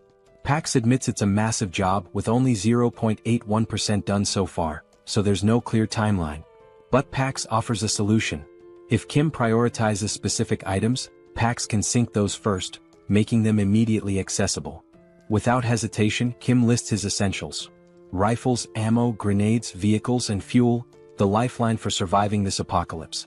Kim smirks, knowing that with these at his fingertips, there's nothing out there he can't face. Pax informs him that the synchronization will be ready in just 10 minutes. After that, he'll have unlimited access to all the weapons, vehicles, and supplies he needs to go full throttle. Feeling a surge of confidence, Kim asks Pax if there's a security system, something to ensure no one touches the base without his direct approval. Pax confirms with a simple, yes. Satisfied, Kim tells him to lock everything down immediately. Kim thinks about it for a moment, not that he doesn't trust Young-soo and his family, but he's unsure about this soldier they saved. Standing by his portal, he realizes he now holds power over food, vehicles, and weapons in his hands, hoping the outside isn't as chaotic as he suspects. But outside it's a nightmare. The wyverns are on a rampage, tearing through Pighead and his lackeys one by one. Kim understands that the chaos outside won't settle down anytime soon. Back inside, he and Young-soo prepare for battle. Young-soo dons his old boss uniform, looking every bit the part, and Kim grips his M416 rifle, locking and loading. In front of them is a massive crate filled with endless ammo. Young-soo, with a hint of nostalgia, remarks it's been years since he held a gun and never thought he'd be back in action. Kim reassures him. He's duplicated thousands of rounds, each box loaded with 10,000 bullets. Young-soo doesn't need to worry about running out or jams. Kim throws Young-soo a little challenge, asking if he still remembers how to shoot. Smirking, Young-soo picks up his own M416, telling Kim he's about to show him just how skilled he was back in the day. He takes aim, exhales, and fires. Every shot hits its mark, taking down wyverns one after another. Headshot after headshot, Young-soo drops over 50 wyverns in record time. After half an hour, his gun is red hot, smoke thick in the air. When the haze clears, the floor is littered with wyvern bodies. Adrenaline still pumping, Young-soo admits he hasn't enjoyed himself this much in years. He thinks they've cleared them all and are ready to move on. But Kim's face is tense. He has a nagging feeling. Kim warns Young-soo, saying not all the wyverns are dead. Young-soo looks around, confused. Every wyvern he can see is down. But Kim mentions a massive black-scaled wyvern he saw earlier, unique and ominous. Young-soo is skeptical, but then the scene shifts, revealing the creature Kim described. Hidden in the shadows behind Kim's portal, the black dragon waits, silent but fierce, as though it knows Kim and his team are inside and is simply waiting for the right moment to strike. Young-soo peers outside, squinting but sees nothing. He wonders if Kim is just being paranoid. Then Kim shares an idea. What if these massive creatures are lying in wait, hidden and ready to pounce the second they step outside? From what he observed, that black wyvern seemed too smart for comfort. Young-soo agrees, noting that in this post-apocalyptic world, caution isn't just smart, it's survival 101. Then Young-soo has an idea. Could a remote-controlled car serve as bait? Would that huge beast chase a small moving target? They decide to give it a try. The scene shifts, showing both men with remote-controlled cars, each with a humanoid doll mounted on top. With a deep breath, they count to 3 and send the cars forward. The dolls roll out of the portal, looking like humans stepping into the danger zone. In an instant, a massive wyvern swoops down, claws piercing the doll's torso and ripping it apart. Young-soo's jaw drops in disbelief. He can't believe the wyvern was actually lurking back there. His eyes widen in terror as he watches the beast tear the doll apart, its massive teeth glinting in the light, each one nearly the size of Young-soo himself. In the next instant, the wyvern turns, its glowing eyes fixed on the portal. Without hesitation, it lunges forward, trying to force its way inside. Kim's heart skips a beat. He shouts for Young-soo to start firing. Together, they unleash every round of ammo they have on the beast. For 15 solid minutes, they pour bullets into it, the room filling with thick smoke. They think maybe they've taken it down. But as the smoke clears, those glowing eyes remain fixed on them. The wyvern, undeterred, shoves its head closer, drool dripping as it tries to devour the portal itself. Young-soo and Kim stumble back, horrified. They can see every detail of the wyvern's mouth, its deadly teeth just inches away. Young-soo is stunned. How is this creature still standing after all this firepower? Kim recalls that Pighead mentioned a similar wyvern, a beast that shrugged off all the military's attacks, forcing them to retreat. Kim realizes it must be the same one. But this isn't just brute strength. Something seems to shield this creature from harm. It's as if its hide isn't only thick but somehow imbued with a protective ability. Kim doesn't have time to dwell on it. He grabs a couple of grenades, hurls them into the wyvern's mouth and smirks. Let's see if that hide's tougher than a grenade. The grenades explode with a deafening bang, filling the portal with even more smoke. Kim and Young-soo don't let up, throwing grenade after grenade, each explosion answered by the wyvern's enraged roars. An hour passes, their shoulders aching from the relentless attack. Young-soo groans, never imagining that throwing grenades could be so exhausting. Kim's shoulder feels like it's about to give out, but the wyvern remains calm as ever, with its fierce gaze locked on the portal. They're trapped. How are they supposed to escape with this beast guarding the exit? Suddenly, the wyvern slams its claws against the portal, but thanks to its unique properties, it can't break through. Kim is left feeling both frustrated and confused. They've thrown everything they have, yet the wyvern's scales remain untouched. Finally, with what seems like a snort of boredom, the wyvern turns away and flies off. Young-soo, bewildered, wonders why it left. Kim suspects it got tired of waiting for them to make a mistake. After hours of failed hunting, it probably decided to look for easier prey. At least for now they're safe. They wait an extra hour to be sure. When the wyvern doesn't return, Kim and Young-soo share a look. Exhausted but determined, they gather their supplies, ready to continue the journey. The scene shifts as Kim and Young-soo hit the road again. Young-soo, still visibly shaken, can't help but mumble about the horror of facing such a monstrous wyvern. Kim shares his concern. Those dozens of grenade explosions barely left a mark. If a creature that size can withstand grenades, what kind of weapon would it take to bring it down? Kim realizes that regular explosives just aren't enough. Bombs are designed for taking out smaller targets like humans, not dragons.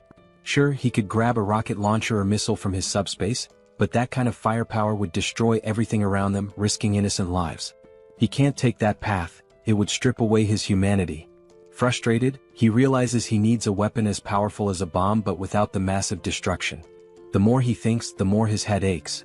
Maybe, he muses, if he had something heavy enough dropped from an extreme height, it could seriously damage the wyvern. But using a tank wouldn't work, the wyvern would dodge it with ease. He needs something small, heavy and lethal, but such a thing doesn't exist yet. He's stuck with just grenades and guns. Just as he resigns to the situation, he decides to check his magic stones. When he glances at his crystal, he's stunned. 314 magic stones. How did he get so many? He recalls killing dozens of orcs and goblins and barely gathering 50 stones, but perhaps wyverns yield more. With this many stones, Kim gets an idea. He'll upgrade his abilities. He invests 100 stones into his subspace, expanding its range to an impressive 50 meters. Now he can transport 4 items per second, making this skill incredibly powerful. With 189 stones remaining, there's one thing he hasn't tested yet: his pocket dimension lab. It was something he'd unlocked with his last upgrade but never got around to testing. Now, with curiosity piqued, Kim decides to activate it. He channels 50 magic stones into it and suddenly, his pocket dimension lab comes to life. According to the description, this is a space where he can combine or separate anything he desires. A spark of excitement lights up his eyes. Maybe he can create something unique, something that will give him the advantage he's been looking for. Kim turns to Young-soo, telling him he has something important to investigate and that he should hang out in the subspace for a while. Young-soo pauses, then grins, saying they're almost in Gangnam. He points out that there's no sign of any monsters, so he'd rather keep driving while Kim checks out the subspace. Kim, still worried, asks if Young-soo is sure it's safe. Ever the problem solver, Young-soo suggests that if Kim's that concerned, he He can go into his portal while Young-soo continues driving the Mercedes. He's noticed that as long as he's driving, the portal stays with them. Intrigued, Kim ducks into his portal and sure enough, as Young-soo drives, Kim realizes he's moving right along with him. Impressed, Kim agrees to the plan, though he still feels a bit tense. He steps into his newly unlocked pocket dimension to explore. Inside, everything is vast, white and empty. He wanders around, testing the space when his system chimes in, explaining the capabilities. He can combine or separate objects here. He can merge multiple items regardless of their type, or break them down into components. Kim's mind races. This could change everything. Could he, for example, merge a rifle with its magazine to create an endless ammo feed so he wouldn't need to reload? Pax confirms that this idea is completely possible. Then Kim wonders if he could pull a grenade safety pin while storing it, so it would explode the moment he sends it out. Pax confirms again. Eager to test it, Kim has Pax remove the pin and create a new item, costing him 15 magic stones. He's fascinated by the result, but he knows a single grenade won't be enough for the wyvern. He needs something far more powerful. A smirk forms as Kim begins crafting a secret weapon. Meanwhile, Young-soo encounters a massive barricade, a wall of stacked cars blocking the road like some post-apocalyptic obstacle. He wonders who would create such a barrier. At that moment, Kim steps out from his subspace and asks how much longer to Gangnam. Young-soo explains that there's no monster trouble, but someone's blocked the road entirely with cars. He suggests they'll need a detour. Kim stops him. No detour is needed. He's got a new weapon to clear the way. Just as Young-soo is about to ask what he means, metal plates, each weighing 20 kilograms, start flying like bullets, slamming into the cars at incredible speed and scattering them like toys. Young-soo watches in shock. It's a stack of plates fused together, flying at 150 kilometers per second, creating a barrage of 500 kilograms that obliterates anything in its path. He's awestruck, yelling, "What on earth did you make?" The scene shifts to a group guarding the road from atop a building, watching for any monsters. They're armed with whatever they could find, mostly household tools. A middle-aged man, nervous and bewildered, wonders how that wall of cars collapsed so fast. Another, equally baffled, mentions how the wall withstood multiple monster attacks. It shouldn't have fallen like that. Then, through the smoke, they see a jeep charging forward, picking up speed until it stops right in front of their building. The men grab their weapons, a wooden stick among them, and stare, stunned. Who are these people? Soldiers, they assume, since they're arriving in a military jeep. Slowly, the black-tinted window of the car rolls down, and Kim smiles up at them, asking kindly, "Is Nurse Kim Jui here?" The scene shifts again, moving into a flashback. Kim's second sister, the middle child, gives him a flying kick so powerful he nearly faints. She huffs in frustration, while Jui, the eldest sister, calmly studies, telling her siblings to quiet down since she's preparing for an exam. Kim and his other sister are stunned, mouths wide open. The middle sister, concerned, asks Jui if she's feeling okay, wondering why she's suddenly so intense about studying. Jui snaps, asking if it's really that shocking for her to study hard. Kim, dead serious, turns to the middle sister. "Yeah, she definitely doesn't look well. We should call Mom. She's lost it." Jui's frustration erupts as she starts shouting, asking if they'll ever let her study in peace. Kim explains that Jui, who is 8 years older than him, only started taking her studies seriously when he was around 7. Since she'd never sat still for more than 30 minutes before, her sudden shift had the whole family on edge. With big worried eyes, Kim and his other sister drag their mom over to Jui, pointing out that their big sister has completely lost her mind. Even their mom looks concerned. Jui can't believe it. Her own family doesn't think she's capable of doing anything with her life. Frustrated, Jui finally reveals her secret. Proudly, she holds up a medical textbook and declares her dream: she's going to be a doctor. She announces, "Even if the world ends tomorrow, today I'll still help those in need." Her face glows with pride, her eyes shining with determination. The whole family is stunned. They just stare at her, speechless. Kim and his other sister turn to their mom, whispering that Jui's condition is getting worse. Maybe she needs a mental hospital ASAP. The house erupts into a family brawl, everyone yelling, laughing, the whole scene chaotic. Days pass, and they assume Jui's passion will fade like a teenage phase, and that her ambition to be a doctor will pass. But no, her grades soar. She skyrockets through high school, and before anyone realizes it, she's accepted into the top nursing school she applied to. Her dad, mom, Kim, and her other sister are shocked. Juri, who once couldn't sit still for 30 minutes, has achieved the unthinkable. In the present, Jui stands frozen in shock, staring at Kim, who's come back to find her. It's all real, her journey, her family, her dream, and now this reunion. Tears start streaming down Jui's face, her cheeks red with emotion. Kim stands before her, his eyes filling with tears too, overwhelmed. Barely able to speak, Jui, still sobbing, asks Kim how he made it this far and if he's hurt. Kim, equally emotional, tries to reassure her, saying he's fine, nothing happened. Young-soo, watching from behind, smiles warmly, whispering to himself, grateful that Kim's sister is safe. Kim and Jui finally embrace, holding each other tightly, letting the weight of the world fall away if only for a moment. Once they calm down, Kim wipes his tears and introduces Young-soo, explaining how much he helped him get here safely. Young-soo bows respectfully, introducing himself, and Jui, deeply grateful, introduces herself as Kim's older sister, thanking Young-soo for protecting her little brother in this apocalyptic nightmare. With a small, mischievous smile, Jui suddenly reaches into her pocket and tells Kim she has something for him, figuring he hasn't eaten well in all this chaos. She hands him a chocolate bar, but Kim stops her, saying, "I'm really full, sis. Actually, I've got enough chocolate to last me a lifetime." Then, Kim's expression turns serious as he explains that he has a critically injured patient. Jui's face shifts to concern, and she asks where the patient is, insisting they bring him to her immediately. But Kim explains that the patient isn't in the car. He's in Kim's subspace. Jui's jaw drops, her eyes wide with shock. "Kim, you have an ability too?" Kim nods, explaining he unlocked a power called SUBSPACE, where he can open a portal to a hidden area that only he and those he invites can enter. He laughs a bit nervously, noting that it might scare people if they saw it, so he suggests they find somewhere private. Jui agrees, noting the people around, and they decide to head inside the hospital for privacy. Slowly, Kim, Young-soo, and Jui enter the hospital, and the sight is heartbreaking. People clutching nothing but wooden sticks for protection, hollow-eyed and starving, sprawled across the floor like lifeless bodies.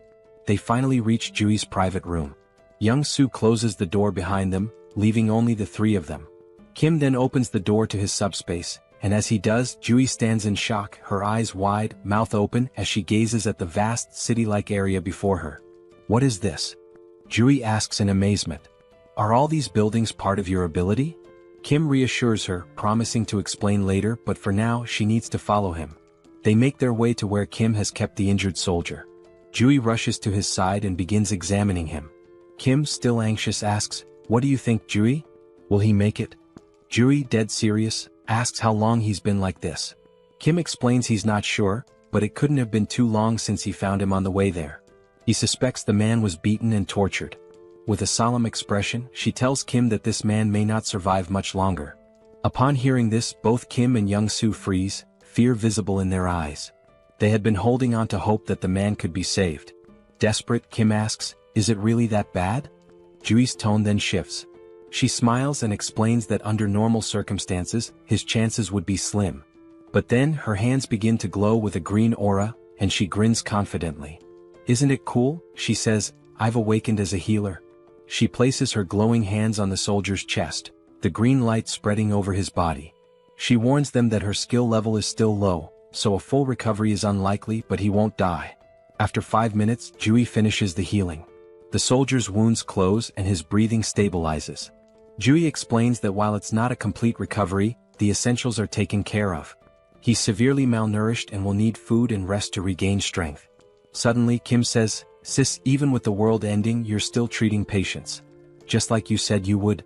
Jui, caught off guard and slightly embarrassed, laughs nervously. "Why bring that up now?"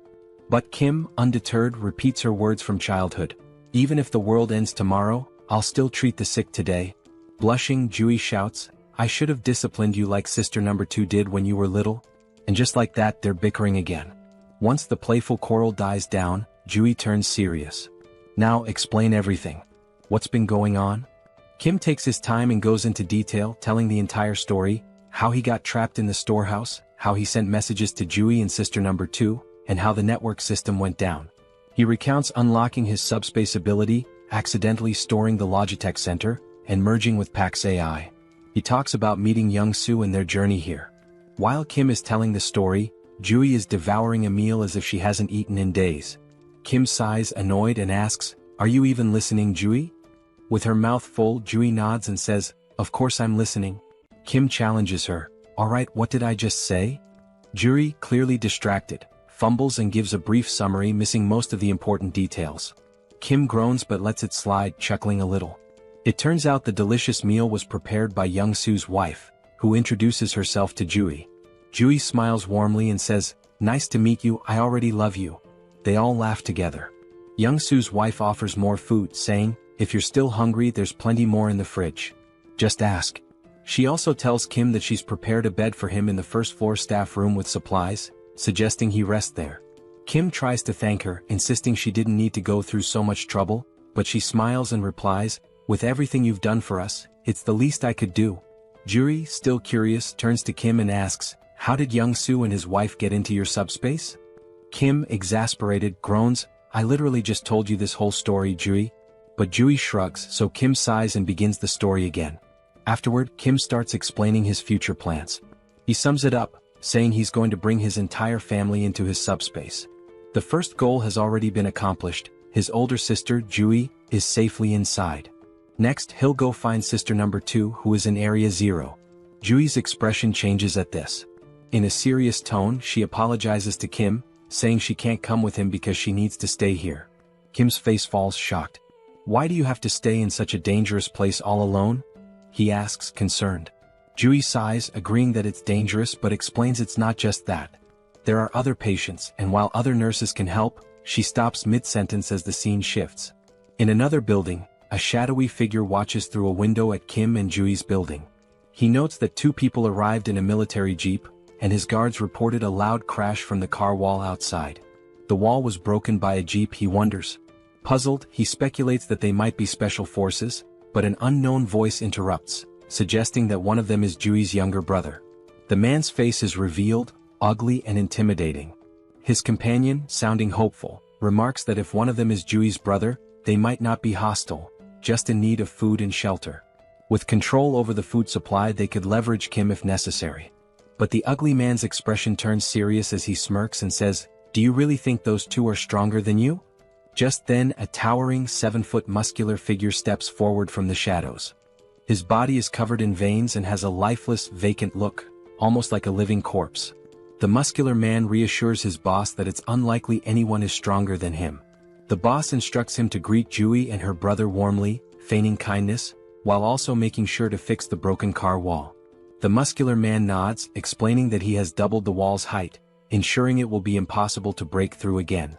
The scene shifts back to Kim and Jui, where Jui starts telling Kim about the department head, Jean.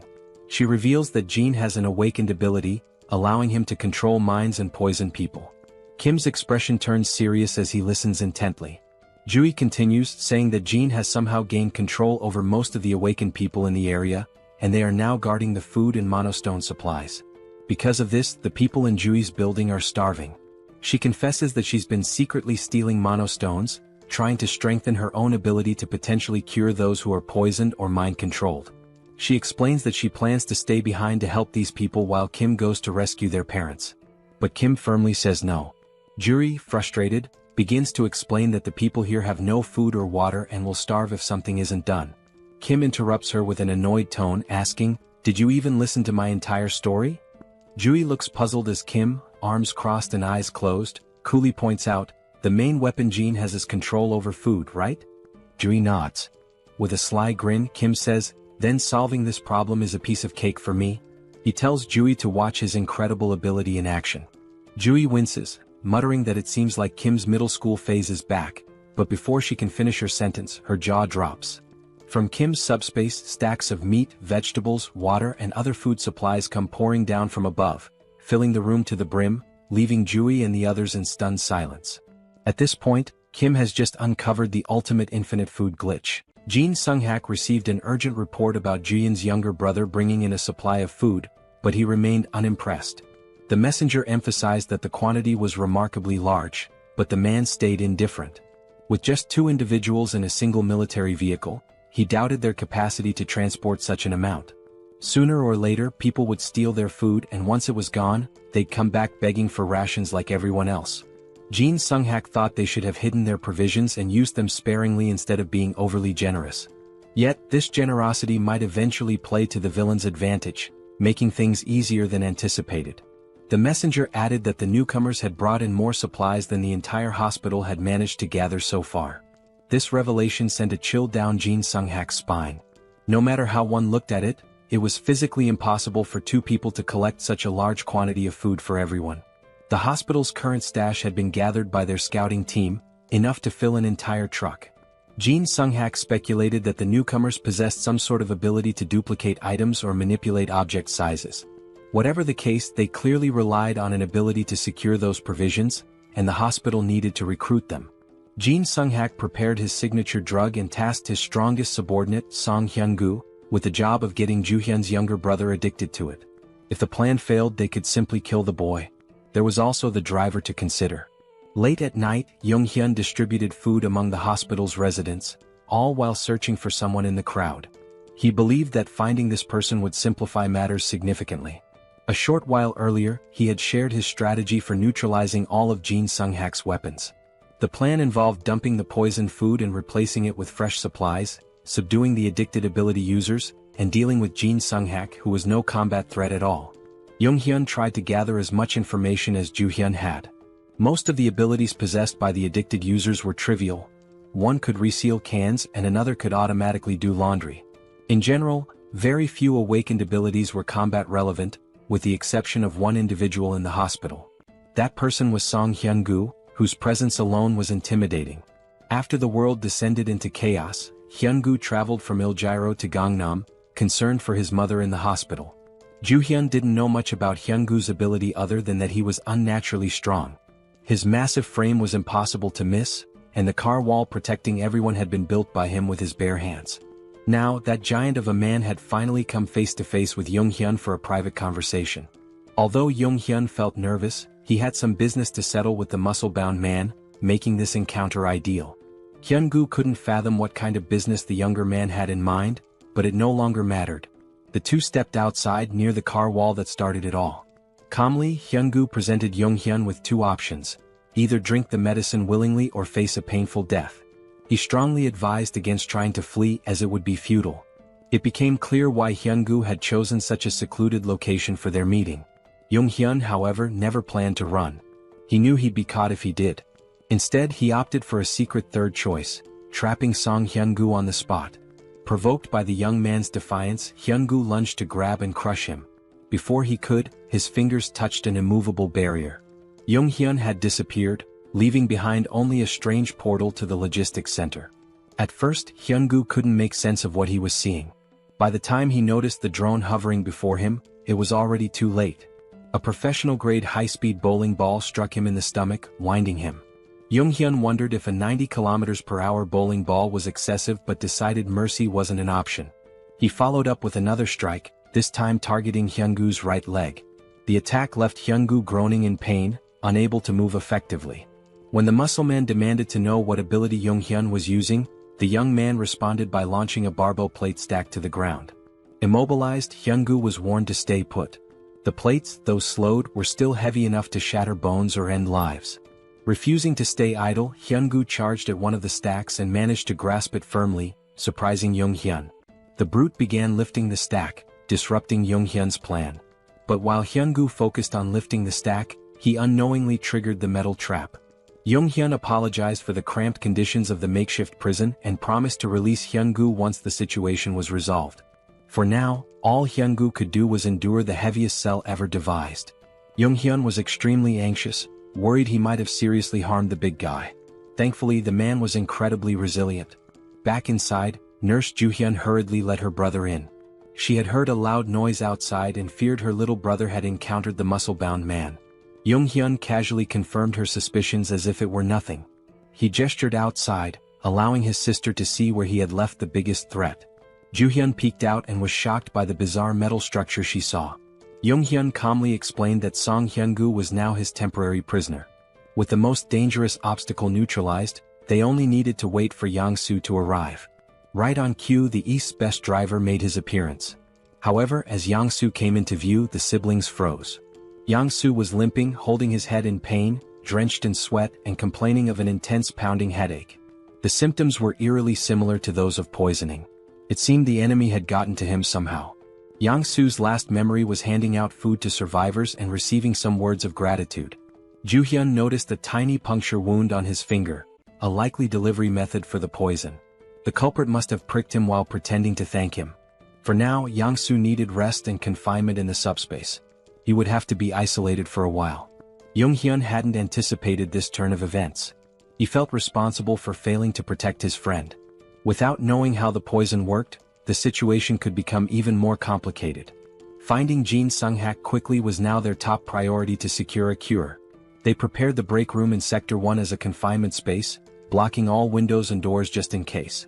However, before Yang Su could step into the portal, the system detected and blocked an unidentified energy from entering. Since subspace was an independent domain, external energy connections were impossible. Yang Su, confused, looked to Jung Hyun for answers. Miraculously, the pounding headache disappeared as soon as he placed a finger into the portal. To test this further, they decided to try the method on the most prominent poison victim, Song Hyun-gu. Jung Hyun opened a portal beneath the muscle man's feet, pulling him into the subspace against his will. Once inside, the poison in Hyun-gu's system was neutralized. Afterward, Jung Hyun removed his access, returning him to the real world. When Hyun-gu reappeared, his complexion was healthier, and his expression showed clarity as if he had awoken from a deep slumber. The poison had been completely eradicated. Jung Hyun realized that his subspace wasn't just impervious to physical attacks but also to mental and chemical ones. The first thing Hyun-gu did after recovering was visit his sick mother. He hugged her and apologized for neglecting her for so long. Encouraging her to rest more, he assured her he would return soon after settling some important matters. Jung Hyun asked if he'd be okay on his own, and Hyun-gu confidently replied that he would. With his abilities, ordinary attacks posed no threat to him. Still, the vivid memories of his actions under Jin Sung-hak's influence filled him with shame and regret.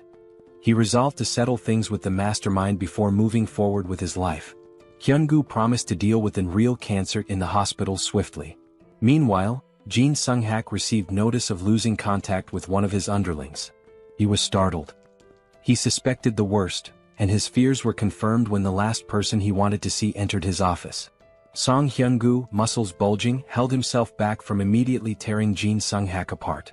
Although Jin Sung-hak didn't understand how their connection was severed, he smiled smugly and begged for mercy. Hyun-gu responded by slamming his arm into the villain's head, silencing him for good. While Hyun-gu went to finish business upstairs, Jung Hyun and his team discussed how to cleanse the remaining survivors of their poison addiction. Since they couldn't identify everyone who was affected, the safest approach was to let everyone pass through the portal. Even those struggling to move could simply touch it with a finger to be cured. Though it would be exhausting, it was the only foolproof solution. However, as they prepared for a long night, something unexpected happened. Survivors all over the hospital suddenly began acting as if a weight had been lifted off their shoulders. One by one, those afflicted were inexplicably cured. They realized they had been out of their minds and regained their senses. The group was bewildered until Song Hyun-gu arrived, clearing up the mystery. His clothes and hands were smeared with blood, a clear indication of the method he used to resolve his unfinished business. He bowed his head, expressing gratitude to Jung Yum for saving everyone in the hospital. Jung Yum, in turn, thanked the big man for removing the root of their troubles. He also apologized for earlier throwing bowling balls with excessive force. Thankfully, Hyun-gu's resilience meant he only ended up with a few light bruises, his bones miraculously unharmed. Since the apocalypse began, Hyun-gu had encountered many monsters and strange occurrences, but seeing those plates descend from the sky to trap him was truly surreal. Even monsters paled in comparison to the sheer power of Jung Yum's abilities. When Hyun-gu asked if he planned to stay at the hospital, Jung Yum seemed surprised. The big man admitted it might be selfish to ask for more after all Jung Yum had done, but the hospital would undoubtedly be safer with him around. Jung Yum explained he was still on a mission to find the rest of his family and would have to leave soon. Understanding this, Hyun-gu didn't push further and wished him success in reuniting with his loved ones. This brought up the topic of family, and since Hyun-gu came from Ilgyro, it was a good chance to ask about the situation in the city. Hyun-gu was startled to hear that the group planned to head there, warning that it was now impossible to reach. Several hours later, as dawn broke over the hospital, the survivors awoke to a brighter future. Not only had Jung Yum ensured they had enough food to last for a long time, but he had also supplied them with essential items like clothing and tools. Former enemies parted ways as allies, with Hyungu shaking Yoongyum's hand and promising to repay his kindness someday. With that, the group departed the hospital, heading toward Ilgyro. Mr. Yong-soo, now fully recovered, drove with his usual expertise. He brought up the wall around Ilgyro that Hyungu had mentioned, theorizing it might be a product of someone's ability. If so, Yoongyum hoped to establish communication with whoever created it. Otherwise, breaking through might be their only option. The previous night, Hyungu had explained what he saw while leaving Ilgyro. He described the wall growing out of the ground like a tooth emerging, eventually reaching the height of a typical skyscraper. This meant ground travel was nearly impossible. Hyungu also mentioned something peculiar about the monsters in Ilgyro. Unlike those in Gangnam, the city was infested with undead creatures, skeletons that reanimated even after being destroyed. Walking corpses were a common sight there. Despite Ilgyro's challenges, Yoongyum wasn't worried about his sister, Seol, who was trapped inside. He believed she could handle herself, even without awakening any special powers. While inside his subspace, Yoongyum received a call from Ju-yeon, who had finally agreed to join them after the hospital was freed of poison. When he lazily asked why she was calling, Big Sis immediately scolded him to adjust his tone. She informed him that the soldier they had rescued had regained consciousness. Yoongyum quickly entered the subspace, where the soldier sincerely thanked him for saving his life. The soldier introduced himself as Colonel Han Hyung-ho of the 50th Intelligence Communications Battalion. Thanks to Ju-yeon's careful treatment, he had made a full recovery. Looking around, the colonel seemed confused. He could see the military command center outside but found the rest of the surroundings unfamiliar. There shouldn't have been any buildings in that area, let alone a logistics center. Yoongyum explained they were currently inside the staff lounge of the PAX FC Logistics Center within his subspace. Outside, they were in Gangnam, heading toward Hanam Bridge. The colonel struggled to process this information until Ju-yeon simplified it. They were inside the kid's ability, situated in Gangnam. Upon learning this, the colonel humbly requested to be dropped off on the road. Yoongyum assured him they meant no harm and only wished to help. The colonel acknowledged this as the group had saved him from near death, but he couldn't share the details of his mission, which was to reach the Joint Chiefs of Staff as soon as possible. Recognizing the national importance of the mission, Yoongyum called PAX for assistance. Instead of simply letting the colonel go, he handed him banana milk and a sandwich, insisting he eat before explaining more about his mission. Despite his hunger, the colonel resisted at first. But when Yoongyum presented a feast of pizza, waffles, chicken, and other delicacies, the colonel couldn't hold back. As he ate, he began to reveal classified information. It all started when creatures from the other world appeared simultaneously across the globe. These entities included more than just monsters. There were insects, animals, plants, and even geographical features like mountains suddenly emerging. They attacked indiscriminately, targeting humans, animals, and even each other. They showed no mercy to anyone or anything. With the appearance of these monsters, the government began enlisting individuals known as the Awakened to form a specialized unit. These recruits, wielding their extraordinary abilities, were highly effective against the creatures. Colonel Han's unit was stationed near Gwacheon and Anyang, where they maintained a relatively stable situation. Everything was under control until that beast appeared. He witnessed his men being massacred and devoured by a massive wyvern. Their weapons, guns, grenades, and even heavy artillery were completely useless against the creature. They repeatedly called for reinforcements from nearby military units, but everyone else was overwhelmed by their own battles against other formidable monsters. Strangely, they were able to communicate with Gwacheon and Anyang during the battles, yet no reports or updates ever came from command. Ultimately, Colonel Han made the tough decision to retreat to avoid complete annihilation by the wyverns. Their destination became the National Communication Command. As the monsters relentlessly hunted the remaining members of his unit, more comrades fell. When they reached a city, they attempted to recruit additional awakened individuals to strengthen their numbers. After many days of exhausting travel, they finally arrived at the base camp, only to find it deserted as expected. The reason for the abandonment became evident soon after. While searching the command center, they discovered suspicious documents containing references to a coup. It appeared a rebellion was unfolding. Colonel Han made every effort to reach the Joint Chiefs of Staff, but the relentless wyvern trapped them at the base. To make matters worse, the awakened recruits turned against them, killing the remaining soldiers and taking over. These rogue awakened individuals were the same ones eventually devoured by the wyverns. Colonel Han suspected the First Corps was deliberately sabotaging government attempts to regroup, with their commander likely siding with the rebellion. In the midst of the apocalypse, even a coup felt oddly unsurprising. Since Yoongyum's group was heading toward Yeoljiro, he assured the colonel they'd drop him off when they crossed the Han River Bridge. The colonel expressed his gratitude while continuing to savor the gourmet meal in front of him. Yoongyum instructed Yong-soo to increase their speed slightly, though not to maximum, given the time-sensitive situation. As the colonel pondered, he realized the young man had likely encountered the wyvern at the military base as well. He was just beginning to wonder how Yoongyum managed to evade such a persistent monster when his eyes widened in shock. A terrifying ogre was furiously pounding on the portal's barrier, desperate to break through. Yet Yoongyum and Yong-soo appeared completely unbothered. While the colonel was paralyzed with fear, the rest of the group acted as though it were just another mundane day. Suddenly, a stack of heavy barbell plates shot out of the portal, striking the ogre and sending it flying like a lifeless ragdoll. The colonel watched in disbelief as the barbell stacks splattered the ogre's blood across the streets. Meanwhile, Yoongyum and Yong-soo remained utterly unfazed, accustomed to such scenes. The colonel, however, had stopped mid-bite, unable to process what he was witnessing. When Yoongyum summoned a military vehicle from thin air, the colonel nearly choked in shock. The duo exited the subspace, leaving the colonel with instructions to eat and rest.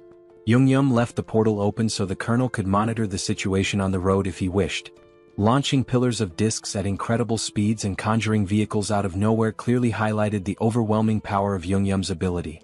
What once were fearsome ogres now became trivial enemies, easily defeated in a single attack. Yoongyum's method was simple: hurl stacks of discs at the monsters, crushing them instantly. Colonel Han was so captivated by the ogre massacre that he leaned closer to observe. He saw magic stones from the slain ogres being effortlessly absorbed into the subspace. At first he doubted his eyes, but it was all happening before him. The portals were indeed propelling heavy objects at breakneck speeds, obliterating enemies at a rate of 4 per second. The trajectory of the discs could even shift mid-air, while magic stone collection had been streamlined through an automated system. Anyone could see that Yoongyum's subspace ability was nothing short of broken when used this efficiently.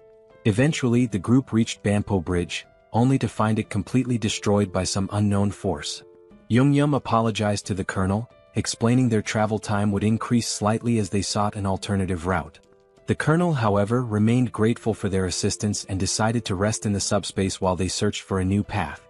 Even with the detour and the constant monster attacks, it was remarkable that they had reached Banpo Bridge from Gangnam in just an hour. Although Yoongyum's ability played a significant role, most of the credit belonged to Yong-soo, who was in the driver's seat. Jong-soo might seem like a bit of a clown at times, but his driving skills were absolutely top-notch. Even from the passenger's seat, watching him navigate the roads was enough to make one's head spin. When the colonel experienced it for the first time, he was so startled that he almost threw up in the back seat. It didn't take him long to figure out that staying inside the comfort of the subspace was the only way to avoid serious motion sickness. The colonel's evaluation of Jongyum and Jong-soo was nothing short of stellar. Both young men were incredibly skilled and resourceful. After more driving and monster slaying, the group reached another bridge. It looked worn and unstable, but at least it was still intact. Jong-soo believed he could drive across the entire length, but Jongyum hesitated. He had noticed some suspicious figures in the distance and grew cautious. Upon closer observation, he saw what appeared to be a massive wall, likely the rumored barrier of Yeoljiro they'd heard about. With its immense size, there was no chance of getting through it by car. However, since they were still too far to confirm whether or not they could breach it, the best course of action was to get closer and assess. Crossing the bridge would also take them through Yongsan, allowing them to drop off Colonel Han along the way. After a few minutes of uneventful driving, they reached the colonel's stop. He expressed his gratitude for being safely escorted, even though it wasn't their responsibility. Jongyum wished him luck with his urgent mission and they parted ways. Meanwhile, Jongyum's focus returned to finding a way into Yeoljiro, where his little sister might be. The fortress wall, upon closer inspection, was even higher and sturdier than expected. He considered whether leveling up enough to absorb the entire wall into the subspace might be a viable solution if all else failed. Unfortunately, his current level was far from sufficient for such a feat. He estimated needing another 2 hours of grinding, collecting 400 magic stones per hour, to upgrade his subspace abilities. Han, meanwhile, suggested that Jongyum and Jong-soo join him in the government's efforts. The government was offering mana stones and resources to aid the initial growth of awakened individuals. Han believed the duo's talent would ensure they received substantial support. Jang Yum, however, politely declined, explaining that his family was his top priority. As for the magic stones, he had no issue collecting them himself while hunting monsters. Han, though disappointed, understood Jang Yum's reasoning. However, he mentioned that if they went to the Joint Chiefs of Staff headquarters, Jang Yum might reconsider since they likely had helicopters available. Han guessed correctly, they probably did. Meanwhile, the headquarters was abuzz with reports of Guachen and Anyang falling, along with the destruction of the 56th Division. It seemed that only the 1st Corps retained any semblance of operational strength. In such chaos, the existence of a governing body was uncertain. The military forces that survived were completely in the dark. The director, lost in pessimistic thoughts, was interrupted by a messenger announcing a visitor. Colonel Han, the commander of the 50th Battalion of the National Communications Agency, had arrived. He insisted on delivering a personal message to the director, detailing how his entire unit was wiped out and how he'd made it to HQ. Han gave a flawless salute before recounting the events in excruciating detail, omitting nothing. He concluded his report by handing over a document containing undeniable evidence of rebellion within the 1st Corps. The director's stomach dropped as he read through the papers. He had been oblivious to the treachery brewing beneath the surface during this crisis. Glancing outside, he saw the men who had helped Han deliver the critical intel. Both the director and the colonel hurried to thank Jang Yum and Jang Soo for their incredible service to the country. The director also mentioned Jang Yum's abilities and his request for a helicopter in exchange for supplies. Given the strategic importance of helicopters, the director agreed to provide one, on one condition. He formally invited Jang Yum to join the military as an awakened operative. The government was desperate to stabilize the situation, and Jang Yum's abilities could be a game changer. However, Jang Yum respectfully declined, reiterating that his priority was rescuing his family. The military, unable to force him into service, had to withhold the helicopter.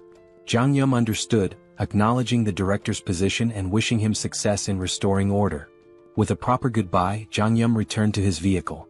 The director stood there, puzzled and frustrated, realizing he had mishandled the situation entirely. He assumed the young man would eventually give in. But these fools underestimated Jang Yum's determination. He wasn't out of options yet. If the helicopter plan to bypass the wall failed, he'd simply come up with another solution. Since he hadn't even fully assessed the fortress wall himself, he remained optimistic about finding a way through. With the first offer rejected, the director had to set his pride aside and tap on Jang Yum's car window to make another proposal. If the young man fulfilled this request, the military promised to provide the helicopter he sought. Jang Yum agreed, and soon an entire battalion was mobilized, military vehicles lining up in a single file. Sitting in the vanguard, Jang Yum nonchalantly sipped on a juice box, looking more bored than concerned, as though he weren't about to head into battle. Months earlier, the director had laid out the mission. Seoul Station, once a hub for gathering reserve awakened individuals, still maintained communication with survivors there. The problem was the road to the station, completely clogged by skeletons. These skeletons weren't particularly dangerous in combat but were an immense nuisance. They were numerous, tricky, and almost impossible to permanently destroy without targeting the core located at the base of their last right rib. Failing to crush this core meant they would regenerate endlessly. Jang Yum's task was to clear a path through the skeletal hordes and rescue the stranded awakened individuals. With his flying barbell discs, he made quick work of the mission. For him, it was a straightforward job, but for the soldiers watching his abilities for the first time, it was mind-blowing. The operation they had dreaded for weeks was effortlessly executed by a young man with an unusual power. When they finally reached Seoul Station, the awakened survivors erupted in cheers, overjoyed to see their rescuers. The military swiftly evacuated the survivors into armored vehicles. Once everyone was accounted for, the director gave Jang Yum and Yong Soo the signal to leave. Thanks to Jang Yum's skill, the skeletons posed no significant threat during the escape. For the soldiers, fighting skeletons was grueling, requiring near-perfect precision to hit the cores with their firearms. Jang Yum, however, dispatched them with ease. But there was something the young man hadn't yet encountered, a rare and formidable enemy among the skeletons, the Skeleton Knight. The military had a standing order to avoid the creature at all costs. Engaging it was considered futile as it was deemed indestructible. As usual, Jang Yum opened his portal and sent a barbell disc hurtling toward the enemy. This time, though, it wasn't an ordinary skeleton standing in the middle of the road, it was the Skeleton Knight. The menacing figure stared down the convoy, its piercing gaze fixed on them. To everyone's shock, the creature began speaking in an unfamiliar language. Though unintelligible, it was clear the knight was trying to communicate. Then, it plunged its sword into the ground and pulled out a magic stone, crushing it in its skeletal hand and sprinkling the resulting dust onto the ground. With that, the skeleton knight began speaking human language, introducing itself as Sir Gawain, one of the 12 knights serving the Night King. He greeted the humans, referring to them as otherworlders, but Jangyum seemed more intrigued by the magic stone trick than by Gawain himself. Sir Gawain admitted that being greeted with flying chunks of metal was unusual and asked if Jangyum was a mage. He also questioned the humans' presence in skeleton territory, noting the importance of maintaining proper etiquette in negotiations, even in this chaotic world. In response, Jangyum flung another barbell disc, which Gawain effortlessly slashed in two at blinding speed. The skeleton knight warned that such attacks were futile, as they couldn't even scratch his armor. But Jangyum wasn't listening. He sent another barrage of discs, prompting Gawain to roll and dodge with precision, stabbing his sword into the ground for leverage and launching a counterattack. Frustrated, the skeleton knight muttered about the human's preference for violence over diplomacy. Unfazed, Jangyum launched 4 more barbell stacks at the indignant knight, showcasing his resolve to handle the encounter his own way. Gawain masterfully deflected the first attack with his shield, gracefully dodged the next, and slashed the remaining discs out of the air, halting their momentum entirely. This chain of precise maneuvers brought the skeleton knight alarmingly close to the convoy. Yong-su, seeing the terrifying figure charging at full speed, began to panic. Meanwhile, Jangyum was more intrigued than scared, marveling at how easily the knight could slice through 500 kilograms of steel as if it were butter. However, he noticed that Gawain was cautious, clearly trying to avoid taking any direct hits. If I can land a solid blow, Jangyum thought, we might have a chance. Determined, he gritted his teeth and spent 50 magic stones to unlock tracking delivery for greater precision. As a test, he launched a single stack directly at the skeleton knight's chest. The massive steel disc shot out of the portal like a cannonball, aimed with pinpoint accuracy. Gawain scoffed, mocking Jangyum for using the same trick repeatedly and calling him a fool by a mage's standards. Confidently bragging that he could dodge any projectile thrown at him, Gawain was blindsided when the disc suddenly adjusted its trajectory midair. Instead of the usual straightforward attack, this one veered sharply, homing in on Gawain's chest just as Jangyum intended. Though the attack struck, the skeleton knight managed to absorb most of the impact with his armor, batting the disc away after the initial hit. "You're getting ahead of yourself, boy," Gawain growled. "I was merely caught off guard. It won't happen again." But before he could finish his sentence, a bowling ball came hurtling out of nowhere, slamming into his head and knocking him to the ground. Gawain recovered quickly, lifting his head with newfound wariness. Yet, before he could react, another bowling ball struck him square in the skull, eliciting the first hint of fear the skeleton knight had felt in ages. The fear froze him momentarily, giving Jangyum another opening to unleash a relentless barrage. Inside the car, Jangyum chanted commands like a gamer inputting cheat codes. Left head, back head, crown, front head, right head, left head. Each command sent a bowling ball flying in a pre-aimed direction, creating an automated assault. Though his jaw ached from issuing rapid orders, Jangyum didn't let up. The skeleton knight, struggling under the ceaseless rain of projectiles, found himself cracking, literally. Jangyum noticed fractures spreading across Gawain's skeletal frame and decided it was time to act decisively. He suggested the military convoy retreat while the enemy remained disoriented. But before they could leave, Gawain's curses turned to pleas. Fragments of his bones scattered in all directions as the relentless impacts took their toll. Seizing the opportunity, Jangyum ordered simultaneous disc attacks from all sides, left, right, front, and back. The coordinated strikes shattered the skeleton knight's form, marking the end of the formidable foe. Even in defeat, Gawain maintained his dignity, commending Jangyum as a remarkable mage. He issued a grave warning: "This is not the end. Skeleton knights do not die. Even in death we serve the Night King." As his body disintegrated, 3 magical shards fell, a pair of large blue mana stones and a small red reinforcement shard. Jangyum swiftly secured the loot through his portal. The soldiers trailing behind were dumbfounded. They had just witnessed a young man defeat a skeleton knight, a creature impervious to tank shells, with nothing but flying discs and bowling balls. At the rear, the survivors erupted into cheers, chanting Jangyum's name in celebration.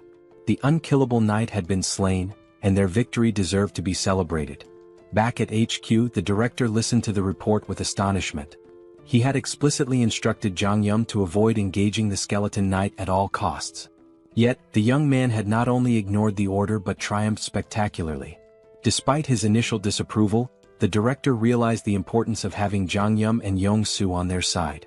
Swallowing his pride, he practically begged the duo to join the military's efforts. But Jang Yum, unwavering in his resolve, politely declined. His quest to reunite with his family remained his top priority, leaving the military forces to wonder how to move forward without him. Thankfully, the director was a pragmatic man and chose to step back. Still, the offer remained open. He hoped that once Jang Yum completed his mission to reunite with his family, the young man would reconsider the military's proposal.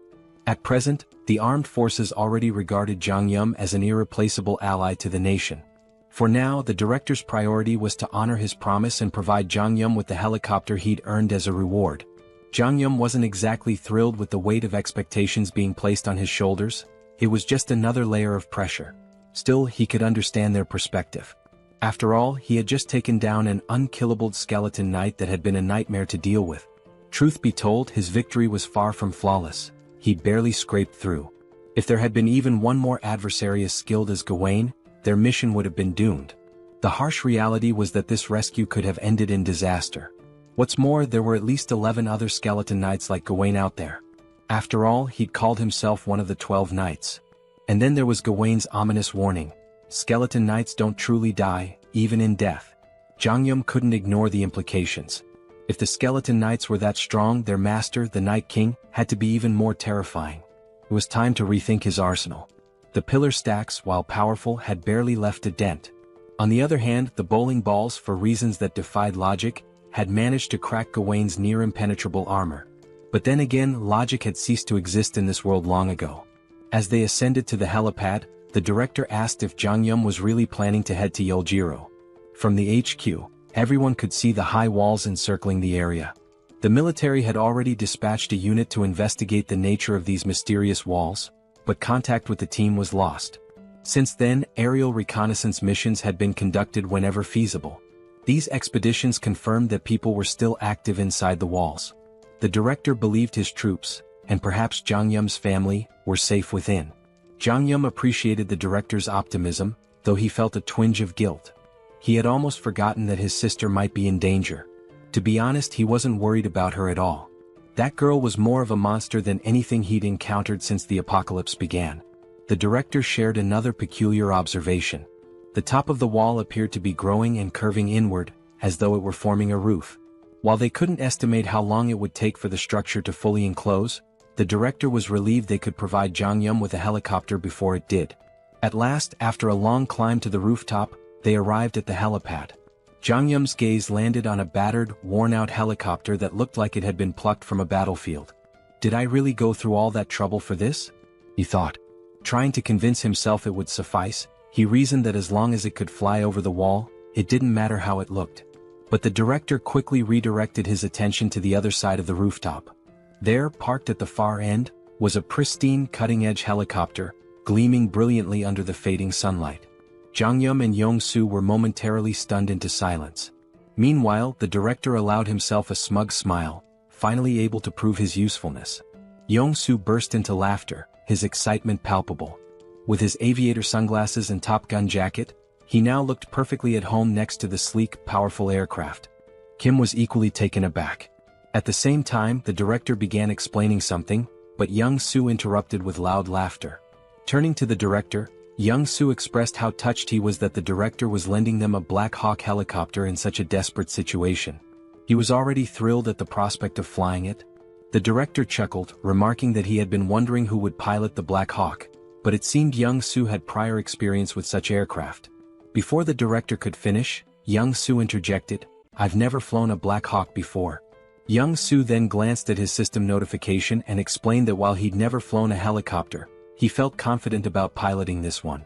As he inspected the Black Hawk, a notification appeared on his system. It stated that by using 50 magic stones, he could register the helicopter into his system, which would instantly transfer all the knowledge necessary to fly it directly into his mind. Excited, Young-soo enthusiastically shared this discovery with the group, explaining his unique ability, Best Driver. This skill allowed him to operate any vehicle effortlessly. Until now, he had believed his ability only worked with vehicles he'd already driven, but this moment revealed something new. Instead of leveling up his skill traditionally, Young-soo realized he could register new vehicles to his system individually. This revelation exhilarated him. Kim was equally amazed, and things began to fall into place. Reflecting on their countless battles together, Kim recalled how Young-soo's ability never seemed to evolve in a conventional sense. Now it was clear, Young-soo's skill wasn't about progression but about expanding his arsenal by registering new vehicles. The director then surprised them by retrieving a suitcase from the Black Hawk. Opening it, he revealed a collection of magic stones. Placing the suitcase before Kim, he explained that it contained 200 magic stones. Originally intended as a surprise for their journey, the director now offered the stones so Young-soo could register the Black Hawk immediately. Hearing this, both Kim and Young-soo expressed their deep gratitude. Without delay, Young-soo took 50 magic stones and began the registration process. As the process completed, a torrent of information flooded into Young-soo's mind about piloting the Black Hawk. His excitement surged, his grin growing wicked, almost as if he were possessed by some malevolent spirit. Kim, observing the transformation, felt a shiver run down his spine. With a devilish smirk, Young-soo declared, "I've got this bad boy all figured out." He urged Kim to board the helicopter quickly, claiming he couldn't wait to take off. Nervous about Young-soo's enthusiasm, Kim hesitated and cautiously asked if he could fly the helicopter at a slower pace. Maintaining his mischievous tone, Young-soo laughed. "Slow? I don't do slow." Moments later, Young-soo leapt into the pilot's seat, his excitement palpable. Kim, his eyes brimming with tears of apprehension, reluctantly strapped himself in, resigned to what he knew would be a chaotic ride. Like a mad scientist at work, Young-soo began pressing buttons and muttering to himself. Turning to Kim, he quipped that they still had a bit of time before departure, suggesting Kim mentally prepare. Finally accepting his fate, Kim shifted his focus to what lay ahead. He knew that once they entered the city, they would face more skeleton knights. With this in mind, Kim decided to check his inventory to assess how many magic stones he had. He needed to upgrade his subspace level. Kim thought upgrading his subspace might unlock a new skill. Opening his inventory, he used 2 large mana stones and 1 enhancement stone. The system notified him that the large mana stones had been converted, along with 200 regular mana stones, leaving Kim with a total of 1,393 mana stones. Shocked at the sheer quantity, Kim used 1,000 mana stones to upgrade his subspace to level 3. The system informed him the upgrade would take a few minutes. While waiting, Kim inspected the enhancement stone. The system explained that enhancement stones were unique, imbued with special properties. Unlike regular mana stones, they could be consumed via the awakening system to grant specific enhancements to an item. The enhancement stone in his possession carried the fire property. A spark of inspiration struck Kim. He now had an idea of how to use the enhancement stone. However, the critical question loomed: which item should he upgrade? More importantly, Kim had no way of knowing how much his ability would increase from enhancing an item with the stone. He considers his 2 primary weapons for offense, the bowling ball and the iron pillars. However, whenever Kim used the iron pillars, the skeleton warriors easily sliced through them. Only the bowling ball proved effective against them. This is why Kim decides to upgrade the bowling ball. Upon upgrading it, he receives a new item, the fire bowling ball, which is surrounded by lava-like flames and possesses 2 main abilities, penetration and ignite. Afterward, Pax asks Kim if he wants to register the fire bowling ball as a new item. Kim agrees, and as soon as the registration is complete, Pax informs him that it's time to depart. Kim begins to mentally prepare himself, but before he can steady his nerves, Young-soo starts the helicopter. As the Black Hawk lifts off, Kim grows anxious. The director salutes Kim, expressing his hopes that he will safely reunite with his family and eventually return to the team once his mission is complete. Kim gives a thumbs up, bidding the director farewell. At that exact moment, the system notifies Kim that his subspace has been upgraded. The upgrade reveals new unlockable items and enhancements, including the ability to temporarily increase the shipping size limit for individual items using magic stones. As Kim reviews his unlockable items one by one, he comes across his new skills. His jaw drops in astonishment as though he's seen a ghost. The director, observing Kim's stunned expression from the ground, begins to feel uneasy. Reflecting on the 200 mana stones and the Black Hawk helicopter he provided to Kim, the director feels he has been more than generous. He even imagines reminding Kim of his help once he returns to the military base. However, he can't help but worry if something might be wrong to cause Kim's concerned reaction.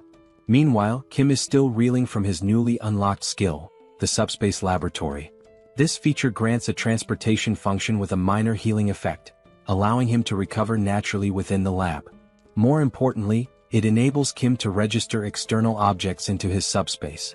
The system explains that a registration fee will be determined by the object's size, weight, and value. This revelation is a game-changer for Kim. Previously, his subspace ability was limited to pre-registered items, such as those from the Logitech Center or military base.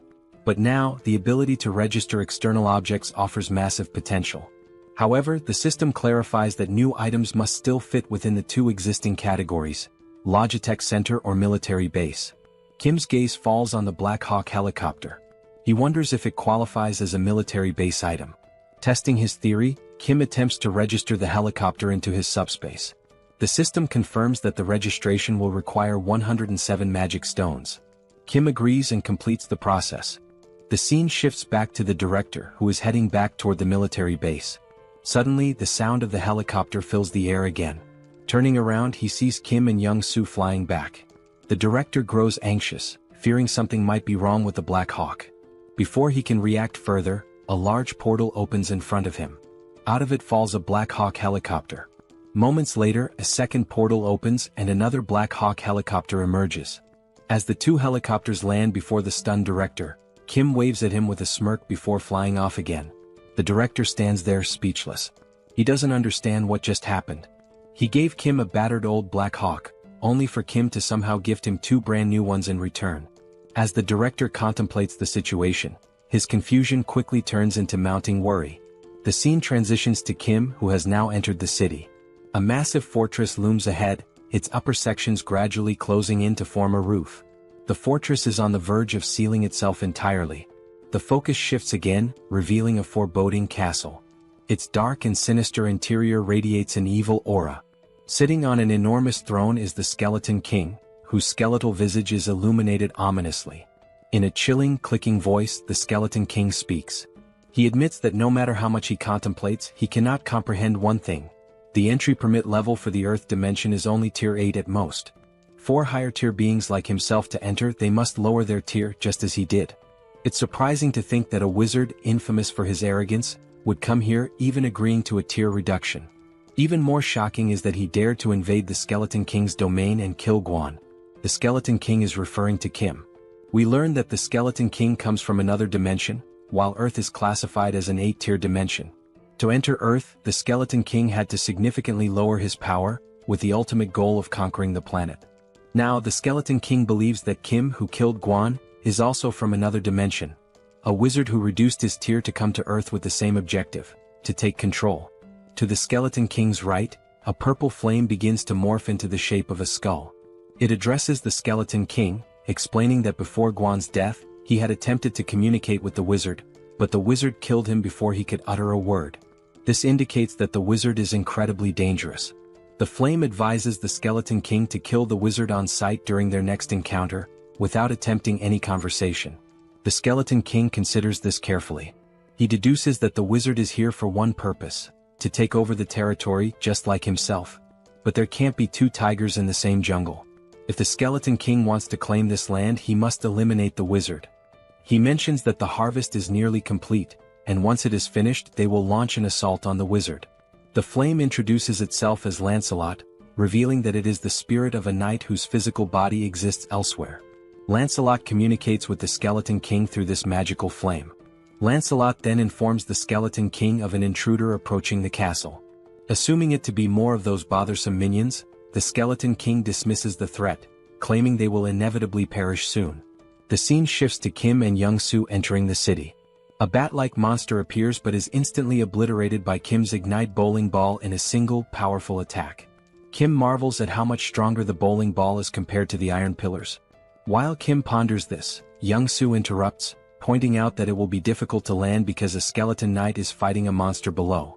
Kim looks down and spots another skeleton knight, similar to the one he killed before, but this one wields a lance instead of a sword, like the kind knights used in ancient justs. The skeleton knight enhances his lance with powerful magic and unleashes a devastating attack on his opponent. As the camera focuses, we glimpse the figure of a human, a female silhouette. When Kim notices her, he reacts with a mixture of irritation and disbelief.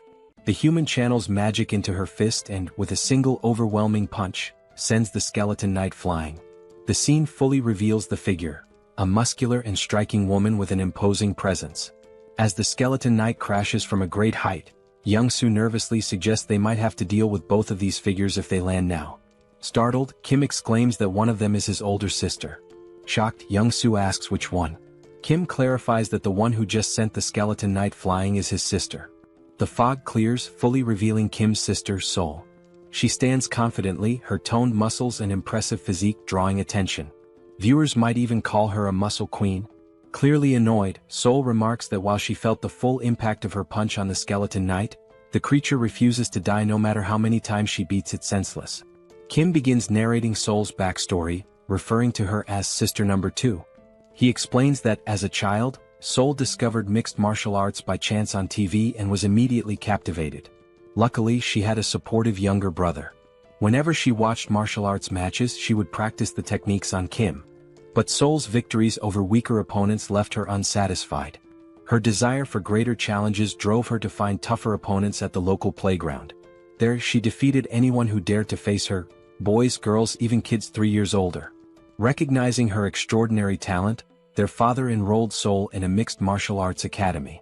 Thus began her journey toward becoming a powerhouse of martial arts. This was the moment Sol encountered her first defeat. Her teacher bested her. But rather than feeling disheartened, Sol found the pain of losing exhilarating. At last, she had found a challenge worth her effort. Her new goal became defeating her teacher. Along the way, she achieved victory in multiple jiu-jitsu competitions. By the time she reached 7th grade, she had no equal in the junior division. Her intense passion for training and obsession with fitness drove her to constantly strive for perfection. However, this fixation soon spiraled into a dangerous addiction. Eventually, Sol sustained a serious injury, tearing the cruciate ligaments in both legs. Impatient with the recovery process, she resumed training prematurely, leading to further injuries. The cycle continued, injury, recovery, and relapse, until she finally made her professional fighting debut at the age of 24. Her skill level could have allowed her to debut much earlier, but her stubbornness and repeated setbacks delayed her entry. Despite the late start, Sol became so formidable that she easily ranked among Korea's top 10 fighters. Young-soo, hearing this, is dumbfounded. But Kim reassures him there's no need to be intimidated by Sol, suggesting they land the helicopter slowly. However, Young-soo, still observing Sol from afar, mutters that she looks more like a monster than a human. Meanwhile, the skeleton knight approaches Sol, his sword in hand, and with a rattling voice, questions why his attacks are failing to connect. Sol replies nonchalantly, "Isn't it obvious? Your movements are too slow." The skeleton knight counters, claiming his speed is no less than hers and accusing her of using some incomprehensible trick. Sol chuckles and explains it's not a trick but simply martial arts. She delivers the explanation so casually that it leaves the skeleton knight bewildered. Hearing this, the skeleton knight compliments Sol, remarking that people like her are rare. He suggests that if Sol were to raise her rank, she could become the greatest knight. Sol, however, is unimpressed and confused, muttering about how all this talk of skeletons, knights, and rankings makes no sense. The skeleton knight continues, confessing that he's developed a deep admiration for her. He promises to speak to the skeleton king to ensure she's the only one spared in the city. But before he can finish, a flaming bowling ball comes hurtling out of nowhere, smashing into him with a deafening crash and shattering his body into fragments. His remains scatter around Sol. Moments later, the fiery bowling ball rolls to a stop at her feet. Sol, puzzled, wonders how this strange bowling ball managed to obliterate the skeleton knight when her martial arts couldn't. As she contemplates this, 2 large mana stones and an enhancement stone emerge from the knight's remains. The stones are swiftly drawn into a mysterious portal, which appears to be controlled by a device resembling a piece of corn. At the same time, a helicopter hovers overhead and slowly descends. Kim steps out with a smirk, greeting Sol with a playful, well, long time no see." He teases her, saying, "As expected, you're still kicking asses, Sister Number 2. Sol stands frozen, mouth agape, stunned to see Kim after all this time. The scene shifts to a table laden with delicious food, fried rice, pizza, burgers, and an assortment of mouth-watering dishes. Joo-hee and Kim sit silently, watching in amazement as Sol devours the food with feral intensity. Unable to contain her curiosity, Joo-hee asks if Sol uses some special ability to enhance her strength. Between enormous bites of chicken and pizza, Sol casually responds saying Joo-hee is partly right and partly wrong. Her physical prowess, she explains, is natural and unrelated to the barrier. The barrier's sole purpose, she says, is to shield her from external attacks. She delivers this explanation as if it's no big deal. As Sol continues eating voraciously, Joo-hee's patience finally snaps. "Eat slower," she scolds, warning Sol that she'll choke or get indigestion if she doesn't. Kim, observing the exchange, chuckles and tells Joo-hee it's futile to argue. "She's been eating like this since we were kids," he says with a resigned smile. Amid their playful banter, a warm, heartfelt conversation unfolds. Kim, smiling genuinely, tells his sisters how relieved he is that all three of them awakened survival-related abilities and managed to endure this long. Kim now had just one more task, to find their older brother. As Sol ate, she glanced at Kim with skepticism and asked, "Everything's fine, but seriously, Kim, your ability feels like a cheat code. How are you even capable of all this?" Kim chuckled softly, replying, "It's a long story. I'll explain everything to you later, but for now, just eat and get some rest." He showed Sol how to use the packs to order anything she needed and mentioned that Young-Soo's family was safe in the subspace. He suggested Sol take a moment to say hello to them. Sol agreed with a nod but then asked, "Are we leaving this city right now? Are we really going?" Kim rose from his chair and answered, "Yes, we need to leave immediately. The city's ceiling is closing at an alarming rate, and I'm not sure if this fortress can shield the entire city." His tone was grave as he emphasized the urgency, adding that he had to gather as many mana stones as possible before the ceiling fully closed. Looking up at the sky, Kim felt a pang of dread. The ceiling had already sealed shut, plunging the entire area into darkness. Wasting no time, he boarded his Black Hawk, ascended into the sky, and launched 5 blazing fireballs at the fortress walls with all his strength. Yet, despite the ferocity of the attack, the fortress remained unscathed. There wasn't even a scratch. A sinking feeling washed over Kim. Not even a dent, he thought. He contemplated his options. Should he take the entire city into his subspace? The thought seemed tempting but reckless. He reminded himself that moving such a massive structure into his subspace could have unpredictable consequences. Kim had already exhausted his remaining mana stones, expanding his portal's radius to 19.76 meters, just large enough to fit the Black Hawk. Now he had no resources left. He considered hunting skeletons and monsters in the city to collect more mana stones, but he wasn't sure what would happen to the city's inhabitants if he took the entire structure into his subspace. As Kim wrestled with these dilemmas, Sol's voice interrupted his thoughts. "This seems like a lot of trouble," she said from behind. She then recounted her encounter with the skeleton knight, explaining how he had promised to spare her life because he liked her. Before his demise, the knight had mentioned that if Sol stayed in the city, her death would only be delayed.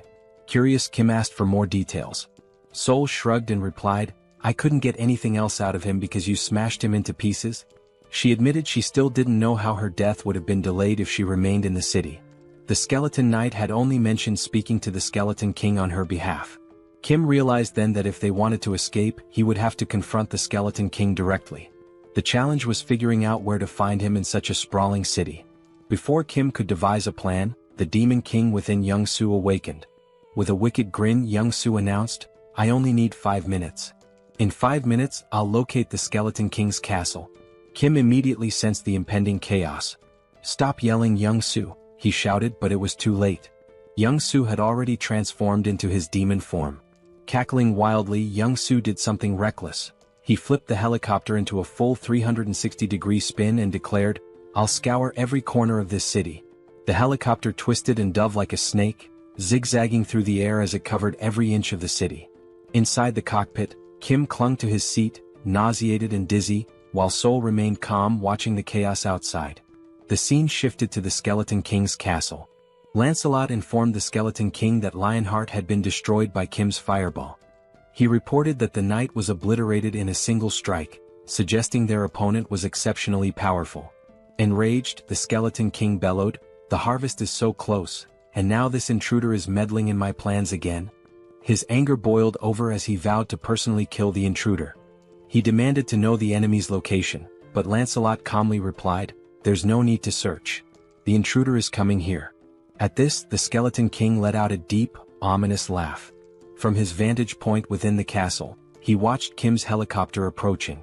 Initially, he assumed it was a wizard's trick, but after studying Kim more closely, the Skeleton King murmured, "This doesn't look like a wizard. It seems undead." For a moment, the irony hung in the air. When even the undead think you're undead, things have clearly gone awry. Yet, the Skeleton King dismissed his confusion. His focus remained on annihilating the intruder no matter what. Wizard or undead, whoever dared to ruin his plans would not leave alive. The scene shifts again to reveal a massive door leading into the Skeleton King's chamber. Inside the castle, bat-like monsters cling to the walls, poised to ambush any intruder. The huge door creaks open and Kim stumbles into the room, looking barely alive, almost ghostly. In a faint voice he mutters, "I'm never getting on a helicopter again." The motion sickness was on another level. Suddenly Sol notices something behind Kim. She bolts forward, calling his name, but before Kim can react, he sees a massive, muscular bat monster with razor-sharp teeth lunging at his neck. Just in time, Sol leaps into action. With a devastating punch, she obliterates the bat monster, tearing it apart in one blow. The attack jolts Kim out of his dizziness. He quickly thanks Sol, but she rolls her eyes and tells him to stop being so formal. However, her attention soon shifts elsewhere. Something feels off. Sol scans the dimly lit chamber with a serious expression. "There's more," she mutters. Kim looks around, confused. To him, the hallway ahead seems empty. But then, out of the shadows, countless glowing red eyes emerge, glaring menacingly at them. Kim's heart pounds as he realizes the danger. He turns to Young Soo and urgently says, "Retreat to the subspace." Kim knows he can't handle this alone, but then remembers he doesn't have to. Sol, the martial arts enthusiast, is with him. A wicked grin spreads across Sol's face as she watches the flood of monsters advancing. "Now this is more like it," she says, her excitement growing. One monster wasn't enough for her, it would have been too dull. With a wild smile, Sol dashes into the dark hallway at incredible speed. Before Kim can react, she leaps into the air and lands with a thunderous crash, crushing a bat monster's head beneath her foot. Her movements are graceful yet ferocious, each attack filled with precision and power. One by one, Sol annihilates the monsters, slashing, punching, and smashing with almost playful fury. When a bat monster sneaks up from behind and sinks its teeth into her neck, she doesn't even flinch. Instead, she grabs it by the head and slams it into the ground with enough force to shatter it completely. The blood-soaked ground becomes a testament to Sol's relentless rampage. Her laughter echoes through the chamber, unhinged and chaotic. The remaining monsters tremble, their resolve crumbling in the face of her ferocity. Kim watches from the sidelines, torn between awe and concern. He knows Sol is in her element, but he's also aware of the risks. He retreats to his portal, an idea forming in his mind. Inside the subspace, Kim begins constructing a strange device. A high-powered electric pest repellent designed to lure and eliminate the bat monsters. As the machine powers up, it emits a strong current that draws the monsters in. One by one they are electrocuted, falling lifeless to the ground. Sol notices the device and glares at Kim, irritated. "Is this your idea of fighting? It's boring," she yells. Kim responds calmly, "I'm just trying to help you." Sol, clearly annoyed, retorts, "Stop interfering.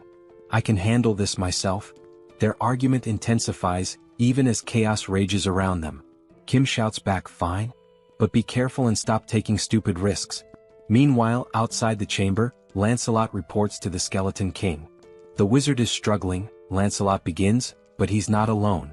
"There's another warrior with him, someone as strong as I am." Lancelot adds that the wizard is using unconventional tools and seemingly limitless resources. Hearing this, the Skeleton King's irritation grows. He growls in frustration, realizing the fight is far more complicated than anticipated. Defeating a wizard was one thing, but now he had to deal with another formidable opponent, and that was no small challenge.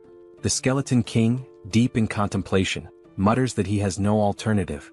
Lancelot warns him, however, that summoning additional power might provoke the wrath of the Chamber of Commerce. Ignoring the warning, the Skeleton King insists he has no choice. After all, the wizard is at least an 8th-tier rank, the same as himself. While the Skeleton King might stand a chance against the wizard alone, the presence of another 8th-tier warrior drastically shifts the odds. He knows he cannot triumph by himself and resolves to summon Lancelot. Extending his hands forward, the Skeleton King begins chanting an ancient incantation. The holographic image of Lancelot's skull vanishes, replaced by 3 reinforced stones instead of the usual one. He rotates the stones around the projection of Lancelot's skull as a surge of mana gathers, signaling the powerful summoning ritual. Meanwhile, in the team SUBSPACE, electric appliances and tangled copper wires are scattered everywhere. The group is hard at work constructing a new weapon. Wrapping thick copper wire around an aluminum rod, they create the electric repellent bat, a semi-rare grade weapon crafted specifically for Soul. Holding the new weapon, Soul's face lights up with excitement. The bat, infused with an electrified ability, delivers double damage to enemies. Soul twirls the bat skillfully, testing its weight and power, clearly thrilled by its potential. As they exit the SUBSPACE, she thanks Kim, teasingly calling his crafting skills a scammer's ability for how effortlessly he can produce items. She remarks that the electric bat will be perfect for dealing with the monsters but warns Kim not to interfere in her battle this time. She wants to face the bat monsters alone. As Soul steps out, she begins scratching her neck. Concerned, Kim asks if she's injured. Soul explains that since the bat monster bit her, she hasn't felt any pain, but now there's an itch. She adds that she received a system notification earlier, stating that all impure energy had been expelled from her body. This revelation makes Kim uneasy, wondering if Soul might transform into a vampire. Soul, noticing his worry, jokingly tells him that if she does turn into a vampire, he has to kill her. She wouldn't want to live as a vampire lady. The siblings share a brief, light-hearted moment. The scene shifts back to the Skeleton King, who turns his attention to Kim, his voice laced with sarcasm. He sneers, mocking that the name Arcane must be ashamed of Kim's reckless behavior. The Skeleton King accuses Kim of ruining his plans and causing chaos in his domain. He declares that, regardless of Kim's origins in the arcane dimension, he has no right to meddle in his affairs. With a chilling roar, the Skeleton King vows to fight and kill Kim. Kim and Soul exchange glances, baffled by the king's rant. "This idiot makes no sense," Kim mutters under his breath. The word idiot only enrages the Skeleton King further. Furious, he calls for Lancelot to attack, commanding him to eliminate Kim and Soul immediately. Lancelot finally emerges from the summoning. His presence is nothing short of terrifying. His 4 glowing eyes gleam menacingly, and his massive silver armor radiates power. In his hand, he wields an enormous sword capable of cutting through anything. Soul, seeing Lancelot, grins with excitement. She had grown tired of weak monsters and was ready for a real challenge. She turns to Kim, warning him again, "Don't interfere in this fight. If you do, it won't end well," before charging straight at Lancelot. Before Soul can make her move, Lancelot lunges forward, hurling his sword with lethal precision, aiming to cleave her in half. Reacting quickly, Soul dodges the attack and counters with her electrified bat. The clash sends shockwaves through the room, the force so strong that even Kim feels it from a distance. As the battle intensifies, Soul notices that Lancelot's strikes are slowly slicing through her weapon. Realizing the danger, she retreats just as Lancelot delivers a devastating blow, splitting the electric bat in 2. Soul looks back at Kim and jokes, "My bat wasn't weak, it's just that Lancelot is ridiculously strong." Despite losing her weapon, Soul remains undeterred. Lancelot, now fully revealed, stands as a fearsome and nearly invincible knight. Watching from afar, the Skeleton King boasts about summoning Lancelot, his most powerful knight. Meanwhile, Kim reflects on Soul's words. It's rare for her to acknowledge an opponent's strength, and that fact alone tells him how formidable Lancelot truly is. If Soul acknowledges Lancelot's strength, then he is indeed a formidable and dangerous opponent. Watching Soul, Kim proposes a deal. If she manages to kill Lancelot, would she give him Lancelot's magic stone? Kim argues that he used up all his own magic stones to craft weapons for her, and since Lancelot destroyed those weapons, it's only fair to repay him with the stone. Soul, however, flatly refuses, declaring that whoever lands the killing blow will claim the magic stone. With a confident smirk, she adds that Lancelot won't be able to stop her. Determined to contribute, Kim activates his Ignite bowling ball and hurls 5 fiery high-speed projectiles toward Lancelot. Yet Lancelot remains unfazed, standing casually as if unbothered. Drawing his sword, Lancelot effortlessly slices through all the bowling balls with a single slash. The shattered projectiles ooze a molten, lava-like liquid, but even this does not affect Lancelot. Refusing to give up, Kim launches more bowling balls from different angles, hoping to overwhelm him, but Lancelot cuts through every single one with the ease of slicing tofu. Kim's jaw drops in shock as he watches. He can't believe how effortlessly Lancelot counters his high-speed, magic-infused attacks. While Lancelot focuses on cutting the projectiles, Sol sees an opening. She charges forward and punches Lancelot in the face with all her strength, but to her dismay, it doesn't even cause 1% damage. In retaliation, Lancelot swings his massive sword, narrowly missing Sol's neck as she dodges. She counters with punches to his face and chest, but the strikes are completely ineffective. Kim seizes the moment and launches another ignite bowling ball, this time aimed directly at Lancelot's head. The impact sends Lancelot flying, but when he rises he remains unscathed, glaring at Kim with glowing, menacing eyes. A growing sense of unease washes over Kim. Something feels terribly wrong. He recalls a similar ominous feeling from his battle with the Black Wyvern. Trusting his instincts, Kim quickly activates his subspace and pulls Sol into it. Furious, Sol demands an explanation for Kim's interference. Kim explains the overwhelming sense of danger he felt. Even after using his most powerful attack, Lancelot emerged unscathed.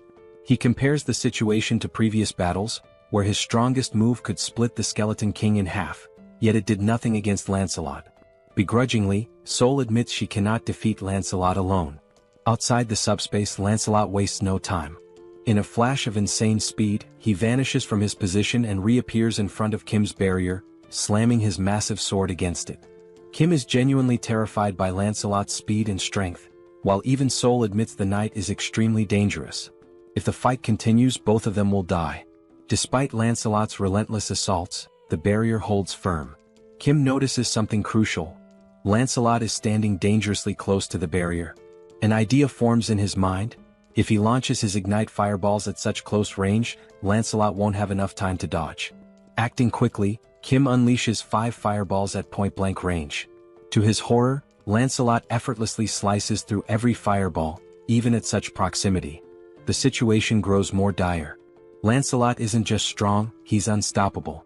Kim is baffled. None of their attacks are effective.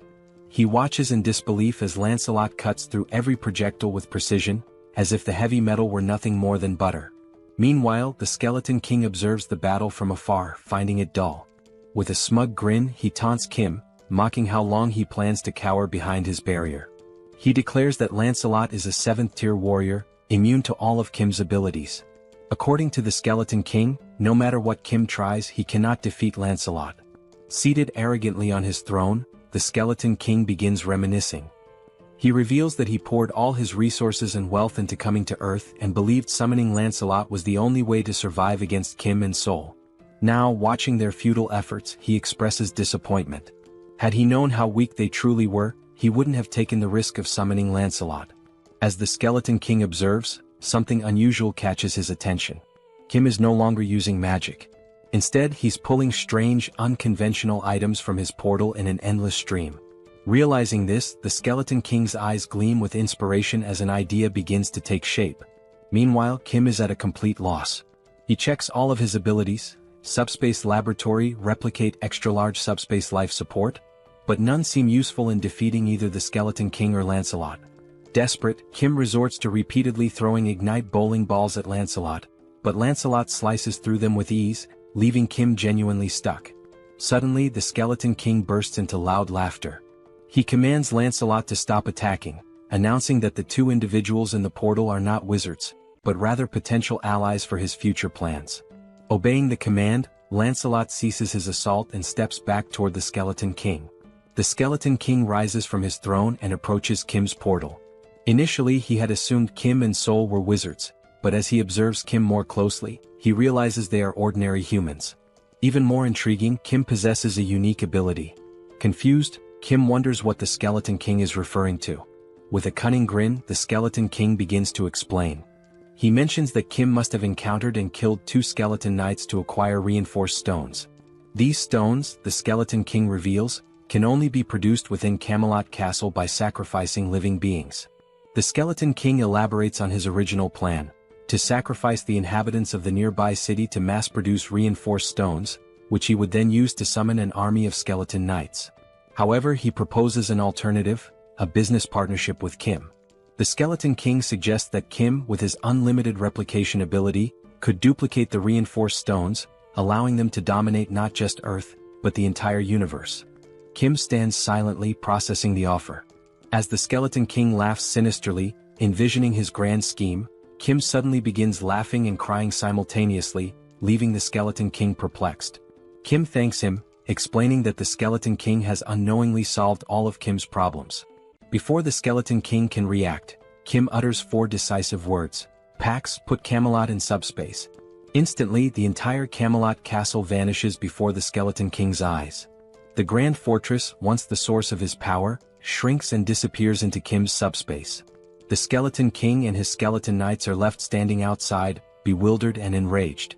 Looking around in disbelief, the Skeleton King tries to comprehend what just happened. Meanwhile, the castle reappears in Kim's hands, now reduced to the size of a toy. Seoul, observing the shrunken structure, casually remarks how small and insignificant it looks. Overcome with fury, the Skeleton King roars, "How dare you 9th-tier slaves!" He accuses Kim and Seoul of destroying his life's work and vows to annihilate them. Enraged, he summons a dark purple orb of energy, brimming with the souls of the dead. The green, ghostly spirits surge toward Kim's portal, attempting to shatter it. Yet as the smoke clears, Kim and Seoul remain unharmed. Now calm, Kim begins to think strategically. He recalls the name of the skeleton knight summoned by the Skeleton King, Lancelot. Deciding to take a bold risk, Kim calls out Lancelot's name, attempting to summon him. To everyone's astonishment, Lancelot materializes before Kim. However, this time his appearance is different. Gone is the dark aura that usually surrounds him. Instead, he radiates a golden light, warm and majestic. Lancelot turns to Kim and acknowledges him as his new master. Without hesitation, Kim commands Lancelot to kill the Skeleton King. Obeying immediately, Lancelot draws his sword and, with a single precise slash, cleaves the Skeleton King cleanly in two. The Skeleton King, unable to react or defend himself, is defeated in an instant. With grace and overwhelming power, Lancelot ends the battle in one swift motion. As soon as Lancelot struck the Skeleton King, the violet core within the Skeleton King was destroyed. It shattered into fragments with a faint explosion. Lancelot then drove his blade into the back of the Skeleton King like a royal decree. We see the Skeleton King's body sprawled before Lancelot, his jagged crown lying discarded at Lancelot's feet, and his dismembered parts scattered across the ground. As the Skeleton King's form faded, a golden mana crystal began to glow. The system alerted Kim that he had defeated the Skeleton King. When Lancelot transferred ownership of the Night King's dimensional account, it became Kim's property. Upon opening the system notification, a new feature appeared, the dimensional account. When Kim accessed it, he discovered 3,086 mana stones within. Staring at such a vast number of mana stones, Kim felt both bewildered and astonished. This meant that by defeating the Skeleton King, Kim had acquired thousands of mana crystals in one go. Despite his happiness, Kim couldn't help but wonder, what would he do with so many mana stones? As Kim stood lost in thought, Seoul placed her hand on his shoulder. She told Kim that if he had any sense of morality, he should gift his sweet little sister 1,000 mana stones. After all, she reminded him, she had saved his life when they entered the Skeleton King's castle. Did he forget that? Kim sighed and told Seoul that 1,000 mana stones was too much. He accused her of acting like a mob boss and exaggerating her role in saving his life. Kim pointed out that he had also given her a weapon, which allowed her to fight Lancelot on equal terms for a brief time. Shouldn't she repay him for that? Seoul looked at Kim and retorted that they had both helped and saved each other, so it would only be fair to settle on 500 mana stones instead. Kim smirked and said that if she wanted to assign a price to everything, then she should also start paying rent for living in his subspace free of charge. Did she think she could live and sleep safely without contributing anything? Taken aback, Seoul called Kim a miser. She asked if he was so stingy that he couldn't even spare 500 mana stones. Frustrated, Kim finally handed over 500 mana stones to his sister, not wanting to argue further. Seoul smirked, thanked Kim and declared the argument over. But with a serious tone, Seoul asked Kim what he planned to do next. Both Kim and Seoul turned to their left. From Kim's subspace, Lancelot emerged. Towering at 10 feet tall with eyes glowing red, Lancelot approached them with heavy, deliberate steps. Seoul glanced at Kim and asked what he intended to do with Lancelot. Meanwhile, Lancelot reached Kim and in a deep, resonant voice, called him his lord. Lancelot informed Kim that he had carried out his command and cleaved the Skeleton King in two. Now he awaited Kim's next order. Kim stood silently, pondering what to do with Lancelot. The scene shifted, and Kim narrated that no one could have foreseen what happened next. We saw Lancelot standing still. Sitting atop his helmet was Young-Soo's daughter, clutching tightly to one of its feathers. Lancelot gently moved to keep her entertained while, from behind, Kim, Joo-hee, and Sol watched in astonishment. Kim thought to himself how unimaginable it was that one of the most fearsome knights could end up in such a situation. Meanwhile, Young-Soo and his wife stood in front of Lancelot. Young-Soo's wife was beaming with joy as she watched her daughter play happily with Lancelot. She apologized to Lancelot, explaining that her daughter was usually shy and didn't enjoy playing with strangers. But this was the first time she had played so freely with someone she had just met. To her, this meant her daughter genuinely liked Lancelot. While Young-Soo's wife was overjoyed, the same couldn't be said for Young-Soo. He stood there, stunned, his mouth agape as though his entire world had crumbled. His face reflected despair, like someone who had just received a dire sentence. Lancelot, meanwhile, continued playing with Young-Soo's daughter. He calmly assured Young-Soo's wife that aiding the Lord's companions was equivalent to serving the Lord himself. She apologized repeatedly, worried that her daughter would keep bothering Lancelot to play. But Lancelot, in his commanding voice, reassured her that it was no bother at all. He said he loved children and saw her as if she were his own. From afar, Kim, Joo-hee, and Young-Soo watched this touching moment. Joo-hee, with a warm smile, turned to Kim and remarked that it was impossible not to admire someone so considerate. She commented that Lancelot wasn't just strong but also kind and compassionate, someone anyone would look up to. But Kim didn't share her sentiment. With a side eye, he muttered that calling Lancelot a person felt strange. After all, Lancelot was a skeletal knight, and no one really knew what lay beneath his armor. Yet, after a moment of reflection, Kim admitted that Lancelot was never truly evil. He realized that Lancelot had simply been following the Skeleton King's orders. The true villain had been the Skeleton King all along. Now, with Lancelot under Kim's command, away from his former master's dark influence, Kim saw that Lancelot displayed qualities of goodness and loyalty. This made Kim reconsider his initial judgment, allowing him to trust Lancelot at least for now. Joo-hee, noticing Kim's thoughtful expression, turns to him with a serious tone and asks, "Are you planning to go to Dabangu City right now?" Kim glances at Joo-hee and replies that he intends to head to Dabangu City immediately since their older brother's new home is located there. Hearing this, Joo-hee looks visibly concerned. She tells Kim that she has observed from the start how tirelessly he's been working, without taking proper rest for days. With a worried expression, Joo-hee warns Kim that, while she understands his urgency, what if he collapses or falls ill? She pleads with him to prioritize his health, cautioning that overworking himself could lead to severe problems. If that happens, she asks who will look after him. Joo-hee insists that it's already too late to leave tonight. She advises Kim to rest and wait until sunrise to set out and rescue their brother. Kim listens to her advice and nods in agreement. He then turns to look at his wife and daughter. His daughter is still perched atop Lancelot's head, while Young-Soo is trying all sorts of ways to coax her down. With a mix of exasperation and humor, Young-Soo tells his daughter to climb down from Lancelot and sit on his shoulders instead. He even volunteers to play the role of a brave knight. However, Young-Soo's daughter begins playfully hitting Lancelot's head and declares that her father is boring. She loudly proclaims she wants to play with a real knight, not a pretend one. Hearing this, Young-Soo feels a bit hurt, though he hides it behind a strained smile. Meanwhile, Young-Soo's wife teases her husband, joking that even she wouldn't want to play with a fake knight like him. Instead, she quips she'd rather choose Lancelot, the real deal. And yet, despite the humor, Kim finds himself momentarily distracted by a ridiculous thought.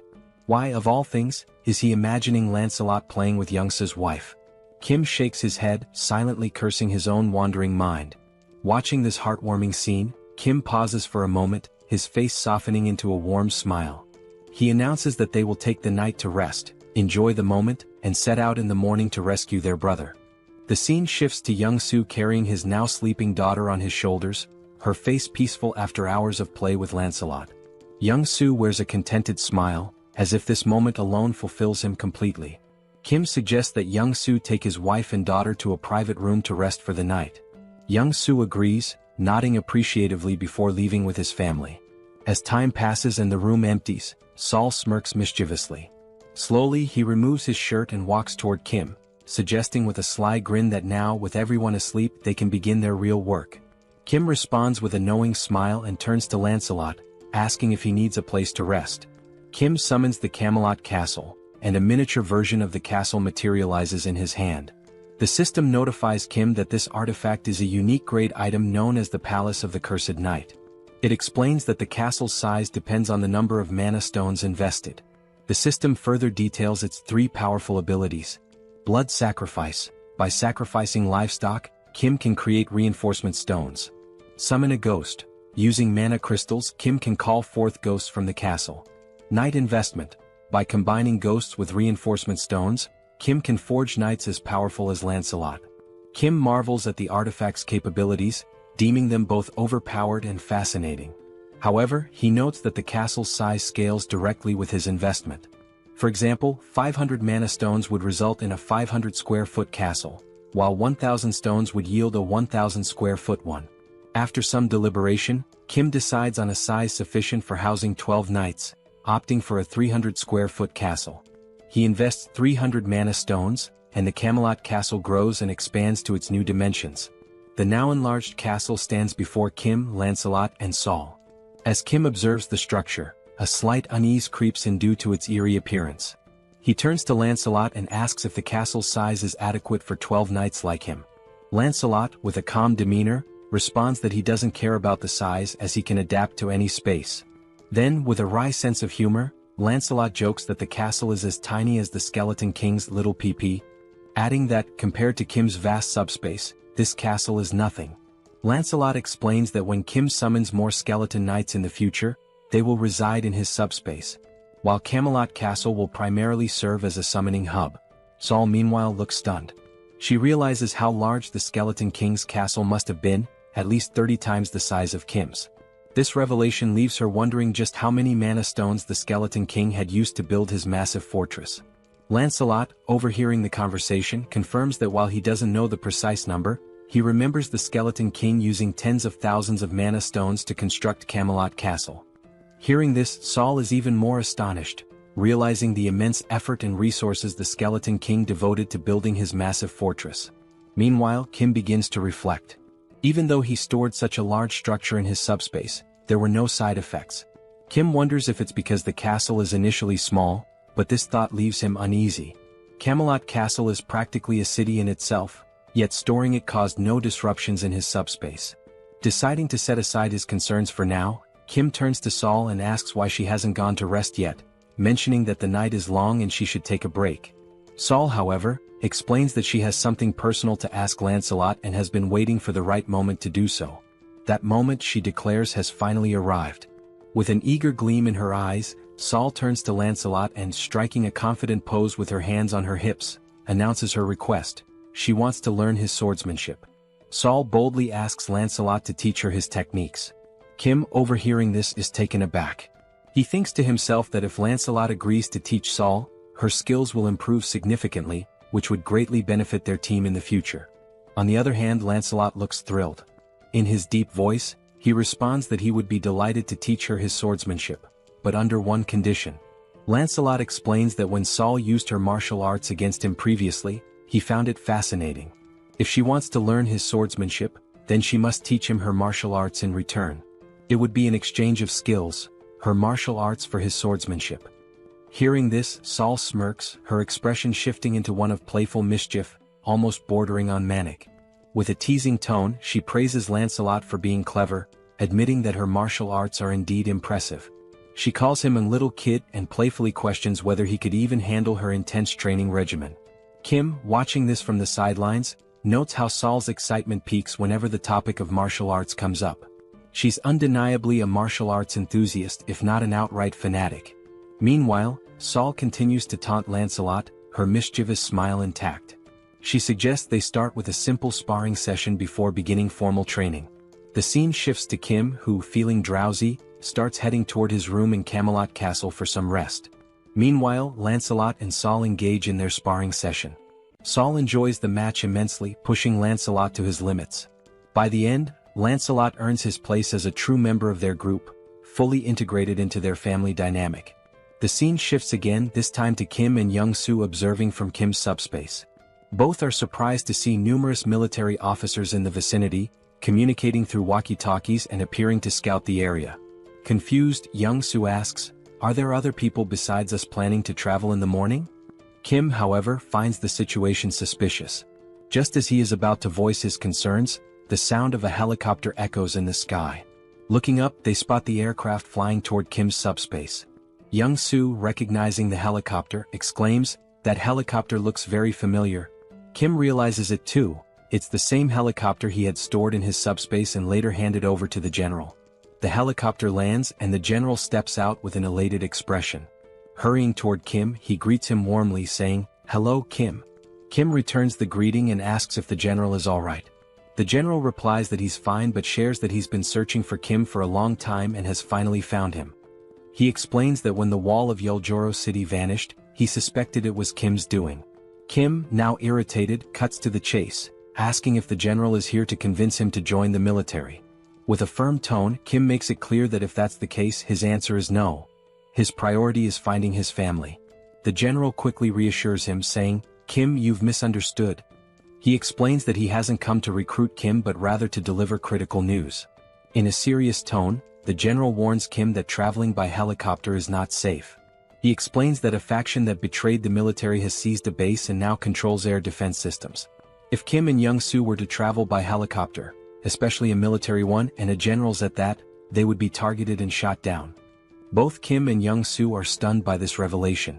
The general provides detailed information, elaborating on how the rebel faction captured the military base and now commands a significant portion of air defense forces.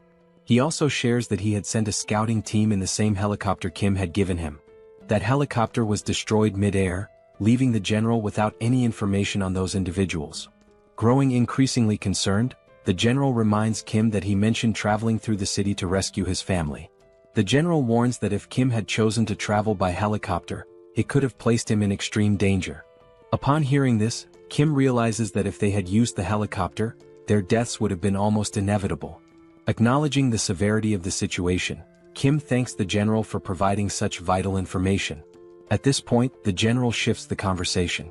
He brings up how the wall surrounding the city vanished last night, suggesting that Kim must have defeated the Skeleton Knight. However, Kim's focus drifts away from the general's words. Instead, he contemplates the mention of the next city being under military control. Kim understands that if the military has already taken over the next city, it's only a matter of time before they dominate other cities as well. Even if he travels through the entire city to save his family, the looming military presence will remain a significant threat. Adding to the peril is the Black Wyvern, a formidable force capable of annihilating helicopters, intensifying the danger. Kim resolves that to save his brother, he must head to Donggu City, a city now under military control. This means he must obliterate the enemy camp to secure his brother's safety. With a resolute and determined expression, Kim takes immediate action. He summons the Lord. From the subspace, a dark shadow emerges, causing the general to grow visibly uneasy. Kim, maintaining a calm yet intense demeanor, addresses the general.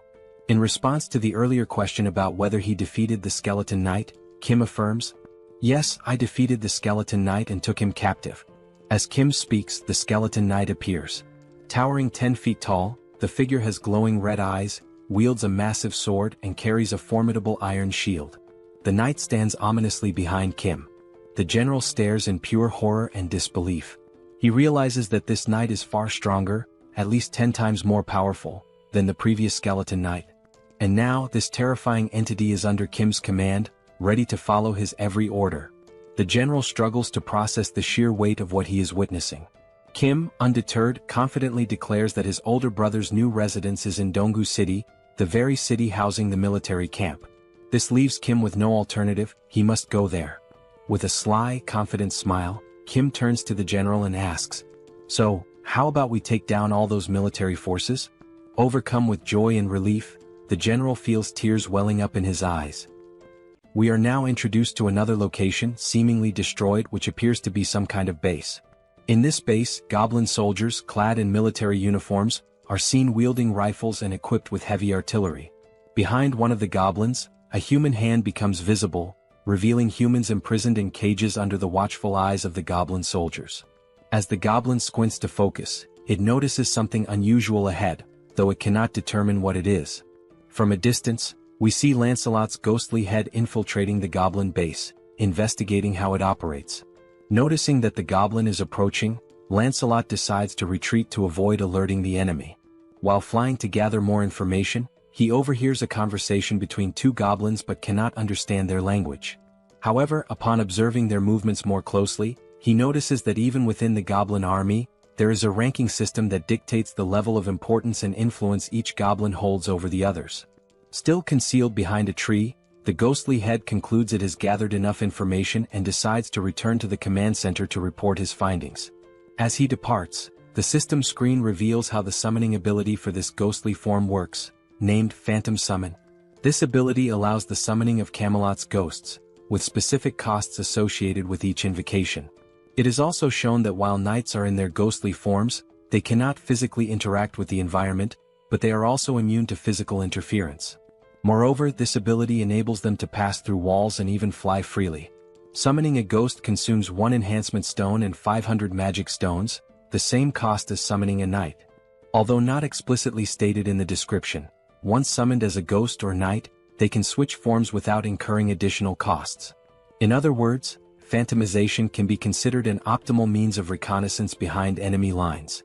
A few hours earlier, the general had been outlining the strategy they would use, showing on a map the cities involved and relying on Lancelot to patrol the enemy lines, determining the strength of their forces, the location of anti-aircraft weapons, and other characteristics of the enemy troops. Based on the information gathered, the plan was to devise a strategy to outmaneuver the enemies. However, due to the ghost's limited range, everyone needed to move closer to the enemy lines and pinpoint where government forces were stationed before reconnaissance could begin. Lancelot returned to the Allied base after taking 2 hours and 30 minutes to complete his reconnaissance. While reporting his findings, Kim was shocked to learn that the soldiers had mutated into goblins and had imprisoned over 200 people, referring to them as sacrifices. Additionally, Lancelot shared further details he had overheard. First, the enemy had a total of 9 anti-aircraft weapons. Second, they planned to recruit additional manpower from Bangkok Dong. Third, the brigade commander, a high-ranking officer, was stationed in the eastern wing. Lastly, they mentioned that the world would change when a certain someone arrived. Lancelot confirmed the accuracy of this information, leaving the 4 members listening utterly astonished. The commander remarked that security had indeed been tighter than usual and suspected they were plotting something but hadn't anticipated the capture of civilians. Kim mentioned rumors that some had voluntarily joined the rebel forces but expressed confusion about their motives and the reason for imprisoning civilians. He also questioned who this person capable of changing the world might be. Lancelot's ghost replied that he didn't know who this individual was but speculated that the reason for capturing people was likely to gain repulsive force. He explained that all beings across dimensions have a classification system known as hierarchy. Repulsive force is the power granted by this hierarchy, essentially the right to be protected from lower-ranked beings. The lower the hierarchy number, the stronger the repulsive force, preventing attacks from lower ranks, e.g., a 9th rank attack cannot affect an 8th rank being. However, this is not an absolute rule. At this point, Kim recalled the attack by the skeletal knight. The sister asks if they are sacrificing people to achieve this hierarchy. Lancelot, based on prior information, confirms it, stating that this method is instinctively used by beings with lower intelligence as a shortcut. With a serious expression, he explains that when this method is used in a lower dimensional hierarchy, it signifies that contact has been made, and possibly an agreement, with a higher-ranked being. Intrigued, Kim asks what kind of agreement this could be, but Lancelot admits he doesn't know the specifics. Sol, now furious, says that since they are sacrificing people, they're undoubtedly up to no good and suggests going to the base to eliminate them all. Kim responds that if it were that simple they would have already done it. The colonel adds that these enemies seem extremely dangerous. The colonel also notes that the information provided by Lancelot has been excellent. They now know the positions of the brigade commander and the anti-aircraft cannons, which increases their chances of success. However, he emphasizes that the enemy's defensive line is much stronger than expected. Once the operation begins, the enemy will likely call reinforcements from the 1st Legion, potentially escalating this into a large-scale war. Given that they don't know the full strength of the 1st Legion, it's crucial to capture the enemy before reinforcements arrive. This will require requesting support from nearby units to handle such a large-scale target with sufficient weaponry and troops. Deep in thought, Kim realizes they don't have time to wait for reinforcements. Moreover, Bangkok Dong, where his brother lives, is at risk, making it imperative to finish the mission before the enemy moves there. He also remarks that since Lancelot is of the 7th hierarchy, he could theoretically eliminate the enemy on his own, but the area is too vast for him to cover alone, giving the First Legion's reinforcements enough time to arrive and turn this into a full-scale war. Lancelot suggests that if the anti-aircraft cannons are a problem, Kim could simply summon another knight, and points out that summoning requires both enhancement stones and magic stones. While they have enough magic stones, they are short on enhancement stones. Kim also mentions that while he could unsummon Lancelot and summon another knight, it wouldn't increase their overall strength, making it an unwise move. More importantly, he feels it wouldn't be right to dismiss Lancelot just to summon someone else. Frustrated, Kim says it would be ideal if they could duplicate the enhancement stones and magic stones in their subspace. Lancelot then recalls that after defeating the Skeleton King, they acquired another enhancement stone. Surprised, Kim admits he doesn't remember this, but upon reflection, he recalls that Lancelot did indeed retrieve a stone. Now, with everyone staring at Kim in judgment, he apologizes, saying anyone can have a lapse in memory. He then asks which knight should be summoned. Lancelot explains that all 12 knights of Camelot are exceptional, possessing both skill and loyalty. He assures Kim that regardless of who is summoned, it will be a good choice. However, there is one knight in particular who would be the most logical choice: Bedivere. He describes Bedivere as a genius archer unparalleled in skill, specializing in long-range attacks. Enthralled, Kim exclaims that he can't resist and wants to summon him right away. Back at the goblin base, the captives appear gravely debilitated. A girl wearing an orange sweater is called out by one of the goblins. Frightened, she asks if he's really speaking to her. The goblin points out that everyone else in the cage looks weak except for her. He then asks if she wants to escape. Confused, she hesitates, but the goblin quickly reveals he's only testing her. He declares that if she offers him something of value, he'll let her go. From the expression on the goblin's face, she understands exactly what he means. Before he can finish his proposition, his head is swiftly severed. The girl is stunned, her eyes lighting up as she realizes what Lancelot has just done right in front of her. Lancelot opens the prisoner's cage and, without wasting any time, continues moving swiftly. The girl steps out of the cage, still trying to process what just happened before her eyes. In the sky, something resembling a flaming bowling ball appears. From a distance, the goblins notice the strange object in the sky but cannot identify it. Upon closer inspection, one of them realizes it is indeed a bowling ball, but it makes no sense to him. Before he can react, the ball suddenly hurtles in his direction, catching him off guard, and moments later, it strikes one of the anti-aircraft weapons. A goblin further away hears the explosion and wonders about its origin. The only thing he knows for sure is that something has blown up somewhere. From a distant viewpoint, we see the explosion and, coincidentally, also a hand gripping another flaming bowling ball. Yes, the summoned knight is hurling bowling balls at the enemies, already contemplating his next target. Moments earlier, Lancelot reveals something he hadn't mentioned before. Bedivere has only one arm. Kim is taken aback and confused as Lancelot had described Bedivere as an archer. He questions how Bedivere could possibly be an archer with just one arm. Lancelot confirms that Bedivere was indeed an archer, but that is a story from the past. He explains that long ago, Bedivere served as a knight under the Duke's command but lost his arm to a commander jealous of his exceptional talent. From that point on, Bedivere adapted, mastering throwing techniques using a leather strap. Thus, he earned his place among the 12 knights of Camelot.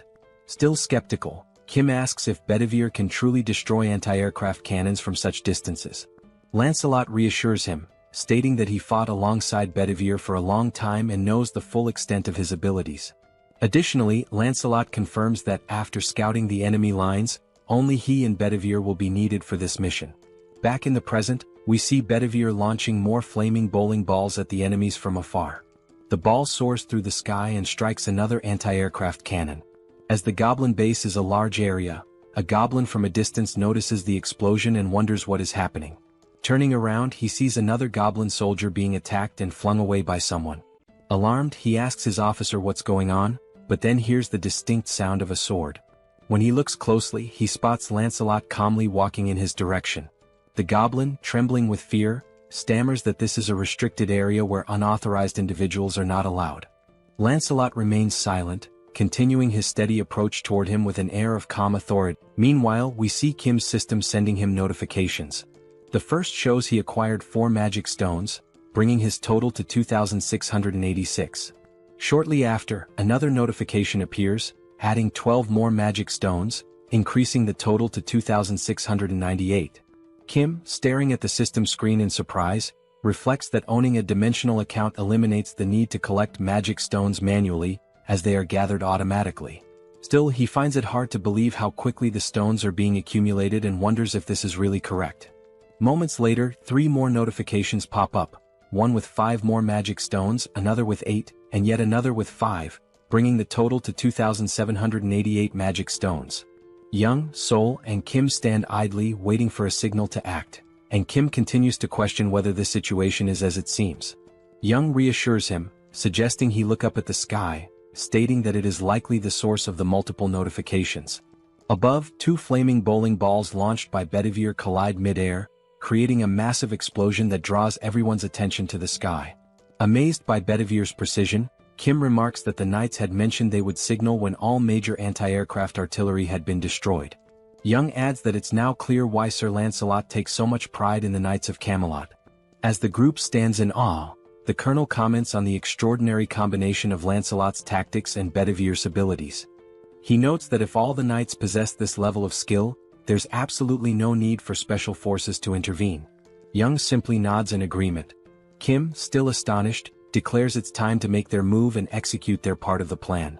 He also contemplates the immense power he now wields with all 12 knights, most of whom he hasn't even met yet. As the explosion in the sky subsides, smoke begins to fill the air. The scene shifts to the source of the explosions, Bedivere. He is examining a map and muttering to himself that there's a problem. He notes that he destroyed all the necessary targets and even sent the signal in the sky, but now he can't make sense of the map. The map indicates the locations of the anti-aircraft artillery he had to eliminate, a goblin circled in red, and an arrow pointing somewhere else. However, he cannot figure out where Lancelot told him to go next. Bedivere continues staring at the map, trying to recall the route Lancelot had given him earlier, but he has no idea which direction to take now. He mutters that if there were written instructions, it would be much easier to understand. Shrugging off his frustration, he decides to trust his instincts and proceed. Back to Lancelot, he punches a goblin in the face, causing the creature to cry out in pain. Without hesitation, Lancelot follows up with a more forceful blow that sends the goblin flying. Unapologetic, he steps on the goblin with enough force to make it scream in agony.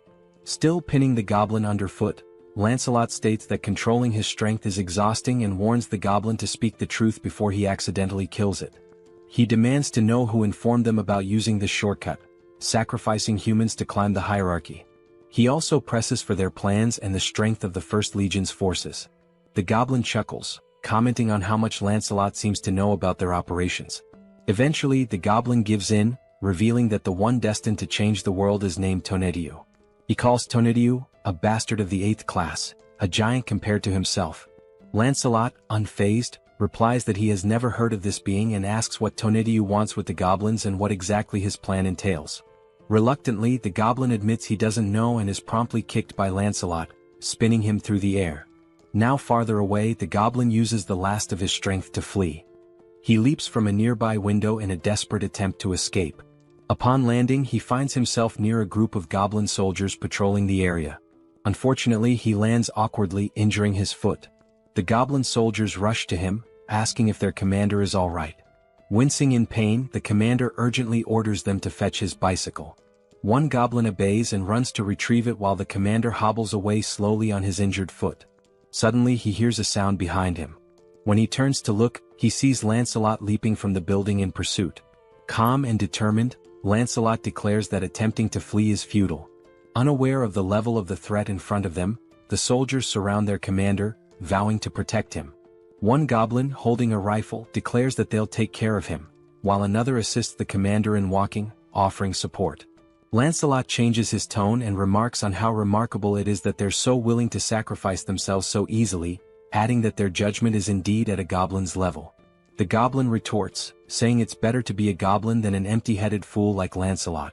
Now aiming his rifle, the goblin advises Lancelot to drop his arrogance, noting that there are also 8th-ranked individuals in their main force. He boasts that if he had only consumed 10 more, he too would have been in 8th rank. Disbelieving the audacity of their actions, Lancelot questions whether all those who became goblins are doing the same thing. The goblin with a sly grin affirms this. He adds that he is one of the intelligent ones, adapting to a changing world. Before he can finish his sentence, Lancelot swiftly lunges forward and drives his sword through the goblin's neck. Lancelot coldly remarks that knowing this will make it easier to decide whose lives to take. The fleeing commander glances back to see what is happening, only to witness blood spurting into the air. Lancelot's sword is now soaked in blood, and his gaze shifts toward his next target. The goblin commander, once again in danger, has no choice but to run. But as he glances up at the sky, he freezes in shock. There he sees a helicopter, unaware that the anti-aircraft artillery has been destroyed. Inside the helicopter are Kim and Young. Young announces his intention to land the helicopter, but Kim, feeling nauseous, warns that landing there is too dangerous and suggests entering the subspace. The goblin commander realizes that government forces are also attacking them. However, with a newfound dark aura, the commander mercilessly strikes down one of his own soldiers. From a distance, Lancelot observes this gruesome act, disgusted by the goblin's depravity. Kim descends from the helicopter and runs toward Lancelot, but upon looking to his side, he is horrified by the goblin commander's actions. With the magic stones of the fallen goblin in hand, the commander consumes them. Lancelot curses him, calling him a bastard and accusing him of becoming an 8th rank because of the stones. From behind, we see the goblin commander now transformed into a monstrous figure with long hair. As he turns, his glowing red eyes burn with rage. Kim asks Lancelot if the commander truly abandoned his humanity to become an 8th rank. Lancelot replies that the commander tried to ascend ranks too quickly and dismisses it as nothing more than a cheap trick. Now consumed by fury, the mutated goblin roars and charges forward to attack. Calmly, Kim asks Lancelot about his rank. Lancelot replies that he is 7th ranked but assures Kim there's no need to intervene since Bedivere can handle it with ease. On the rooftop, Bedivere readies his weapon to launch another flaming bowling ball. He comments that he's glad he trusted his instincts and found the correct location. The mutated goblin's blood sprays far and wide. The system notification flashes, showing that Kim has acquired 322 magic stones, bringing the total to 3,542. Moments later, government reinforcements arrive. The head of operations acknowledges that thanks to the knights, the removal of enemies and the rescue of civilians is progressing much faster. Kim feels a wave of relief hearing this. A soldier asks where the commander is, and Kim directs him to look to the side, where the lifeless body of the goblin commander lies. The head of operations is stunned. Kim asks Lancelot if he has uncovered more information about their plans. Lancelot apologizes, stating that the only piece of information he managed to extract was the name of a high-ranking being, Tonatiuh. He adds that it's the first time he has ever heard that name. Kim remarks that everything remains a mystery. The head of operations suggests searching the building's documents for clues. Lancelot points to the shattered windows on the 4th floor, explaining that the commander was staying in that room. He notes that there are numerous documents to sort through in that area. The chief of operations thanks them for their service, but Kim quickly interjects, asking if the PX system is capable of storing all the military documents from the building. Pax confirms and immediately begins calculating the number of documents and the cost to process them. The system reveals there are 5,086 documents, with a cost of 120 magic stones. Kim gives the order to proceed. The chief of operations remarks that such measures weren't necessary, but Kim explains that PX will handle it efficiently, and he needs to locate the family as quickly as possible. Soon after, the system alerts him that an unsuitable document has been detected among the military files, labeling it as an incompatible item. Confused, Kim tries to understand what an incompatible item might be. Now holding the document, he attempts to read it. It turns out to be a registration form for dimensional beings. Lancelot clarifies that it's a document capable of increasing someone's rank. Examining the two documents in hand, Kim notes that one is in poor condition. Lancelot explains that the pristine document is the official form, while the damaged one is a shortcut. He further elaborates that the soldiers likely turned into goblins because they failed to register properly using the official method. To add to this, Sir Lancelot explains that registering a dimensional being requires magic stones and a dimensional account. He states that Earth's dimension is still in its early stages of exploration, and no one currently meets these conditions, except for Master Kim, who defeated an 8th rank being possessing a dimensional account. Kim and the Colonel fail to grasp much of what he says, but Lancelot continues, emphasizing that despite the oddity of the document's existence, Kim should register since he meets the requirements. This suggestion catches Kim off guard. However, Lancelot assures him that by completing the official form, Kim will avoid becoming a goblin. He also explains that dimensional being registration is automatically adjusted for each dimension, and the reason Kim can read it in a standard language is that it's the official document. Holding the document, Kim scans the fine print and notes that the process would consume only 1,000 magic stones. Without hesitation, he signs his name on the form. The system announces that the dimensional being registration is complete, leaving Kim with 2,422 magic stones. After signing, the document begins to glow and disintegrates into dust. Jokingly, Kim remarks that he's curious to know where the system wants him to submit the documents. Outside, someone arrives on a motorcycle, calling out to the commander and apologizing for the delay. The individual explains that the holdup was due to something being incredibly heavy to carry. However, upon taking a closer look around, they are baffled by what happened to the goblins in the area. From atop the building, Bedivere watches the scene with curiosity, wondering aloud if the vehicle the goblin is riding might be a horse. Meanwhile, back in the document room after the PX scan, they manage to retrieve not only the contract but also approximately 40,728 pages of military documents. Kim informs the colonel that he remains worried about his family and won't be able to review the documents himself since he's heading out to search for them. He adds that the director of operations will handle the verification and assures the colonel that once he finds his family, he will return to assist the government forces. The colonel thanks him and wishes him good luck. As they leave, Kim tells Lancelot that the plan is to enter without the rebels mistaking them for government troops. However, they learn that Dobongu has been occupied by the rebels, making it too dangerous for Yong-Soo to drive. Kim decides to take the wheel instead. He considers that, for now, it's safer for him and the two knights to travel in unassuming vehicles to avoid drawing attention and being identified as enemies. However, a significant problem arises. Upon inspecting the subspace inventory, they discover that only military vehicles are available, which completely disrupts the plan. Kim wonders how they will resolve this issue, convinced there must be a non-military vehicle somewhere. Determined, he decides to search thoroughly to find something usable. Descending the stairs, he acknowledges that the task will be slow and dangerous but accepts that there is no other option. He also expresses hope that they will locate a drivable vehicle. As they step outside, they are startled by the sound of a roaring engine. Looking ahead, they see Bedivere perched atop the motorcycle previously owned by the goblin. Suffice it to say, he looks incredibly stylish. Stunned, Kim, still processing what he's seen, asks why Bedivere is on a motorcycle. The newly self-proclaimed rider explains that he thought it was a horse. Pointing to the goblin's corpse on the ground, Bedivere says the goblin had been riding this modern horse, and he found it amusing, so he decided to learn how to use it. It wasn't even that difficult, he adds. Kim, still surprised, recognizes the vehicle as the brigade commander's motorcycle and hatches an idea. Opening the system, he learns it will cost only 22 mana stones to store the motorcycle under the military unit category. With 2,400 stones remaining, he approves the storage. A while later, goblin soldiers armed with rifles notice something unusual approaching them. One goblin, puffing on a cigarette, asks what the hell that thing is. As it gets closer, the goblins realize it's a motorcycle, but they don't feel alarmed.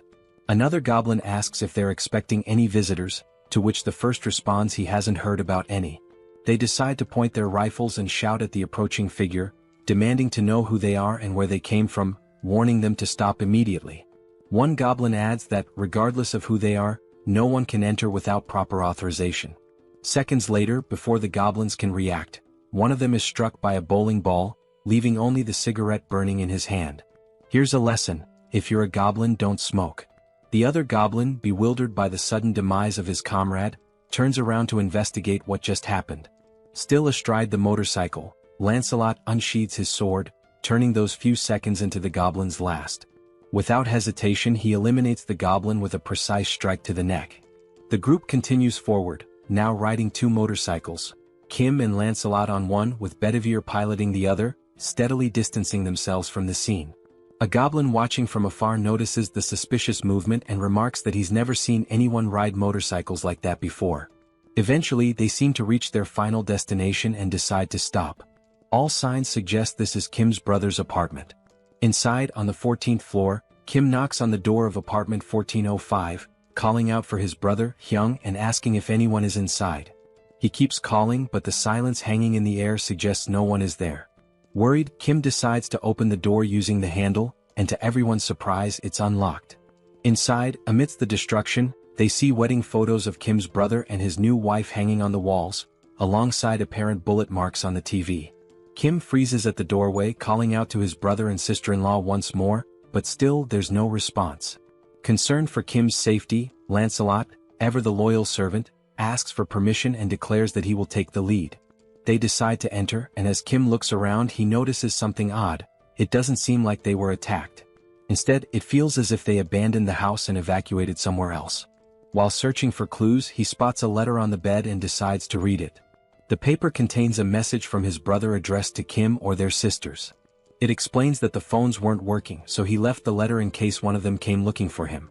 In the letter, his brother writes that they decided to head to UINGBU but admits he's uncertain about their safety given the current situation. He mentions that his wife's family is also nearby. He adds that he doesn't know when they might read the letter but assures them there's no need to risk facing danger to look for him. He explains that outside, soldiers have been forcefully removing people from their homes and abducting them. As Kim reads, Bedivere and Lancelot finish their sweep of the house and confirm there's nothing unusual inside. The letter continues, describing how people are being taken indiscriminately, adults and children, regardless of gender. It warns that the situation is perilous but expresses hope that they'll survive somehow and urges Kim to do the same. Finishing the letter, Kim feels a sense of relief, thinking it's likely his brother and family managed to escape before the First Legion occupied the area. Kim calls Bedivere over, hands him the letter, and orders him to show it to his sisters in the subspace. He wonders when his brother, Hyung, wrote the letter and fears that if the Legion occupied this area, they might soon target where his brother is now. Turning to Lancelot, Kim declares they'll leave immediately, urging haste and stating he'll take the lead this time. Lancelot complies but asks if Kim is alright. Lancelot expresses concern that Kim may have developed a phobia, suggesting he let Lancelot drive. Before they can act, a helicopter suddenly appears outside the window, its turret aimed directly at them. The goblin piloting it reports via radio that he's identified an unknown individual and a skeleton at the location and is preparing to open fire. The turret roars, unleashing a barrage toward the two until its ammunition is depleted. For a moment, it seems like Kim and Lancelot have vanished. As the smoke clears, Kim reappears, grimacing and commenting that the attack hurt more than he expected. With a touch of humor, he confirms the phobia. Somehow, Kim commands Pax to store the Black Hawk helicopter in the warehouse, noting that its maintenance hadn't been completed and its weapons were for demonstration purposes only. The system confirms the operation will consume 141 mana stones. The goblin, utterly shocked, demands to know who they are, bewildered that they survived being hit by the turret. When the goblin asks if they are rank 8, the helicopter suddenly vanishes into subspace, leaving the pilot panicked as he realizes he's about to fall from a considerable height. Kim turns to Lancelot, emphasizing that they can't waste any more time. Meanwhile, they hear the goblin scream until it abruptly ends with a splat. Kim reflects on how many rebels they've eliminated along the way but hadn't expected them to have a Black Hawk in their possession. He silently hopes his brother and family are safe. The scene shifts to a group of goblins having a conversation. They discuss how the high priest promised to distribute rewards based on the number of offerings they've collected. It's been several days since then. One goblin mentions there's only one building they haven't managed to destroy and questions if it's really necessary to interfere like this. He adds that another lieutenant's team has already captured 300 offerings. Another goblin scratches his head, admitting it's not easy to take down that building unless you're rank 8. The goblin lieutenant chastises him, saying they should have asked for reinforcements or figured out another way. He criticizes the others for risking their lives to collect more offerings while they lag behind. Declaring he'll handle things personally from now on, the lieutenant tells the goblin to work harder to make up for the delay. The subordinate obeys. Turning to the side, the lieutenant asks another goblin if he heard the instructions and orders him to destroy the building. The monstrous goblin growls furiously but doesn't reply. The mutant goblin charges toward the building, but abruptly halts as he notices strange movement coming his way. Alongside the mutant, all the other goblins in the area stop in their tracks, watching as the figures draw closer. The goblin lieutenant hears shouting but can't make sense of it, bewildered by the approaching shapes. As they get closer, Kim bellows furiously, commanding the filthy goblins to leave immediately, declaring that this is his home. Lancelot, right behind him, unsheathes his sword and prepares to do what he does best. In mere moments, striking a dramatic pose, he wipes out all the goblins before they can even react. Wasting no time, Bedivere hurls a single flaming bowling ball at the mutant goblin, striking its head and defeating it instantly. With the goblins swiftly dealt with, the building in the background comes into full view. The structure bears the name Zhongyang Tool Shop, a clear indication it belongs to Kim's family. Inside, peeking through a hole in the wall, a few people anxiously observe the scene outside. Someone asks if things are truly as bad as they appear. Another voice questions the father, wondering what's going on and why he's hesitating. The father, seated in a chair and spying on the commotion, reassures them not to worry. He explains that Kim has arrived on a motorcycle, accompanied by skeletons, leaving everyone utterly confused.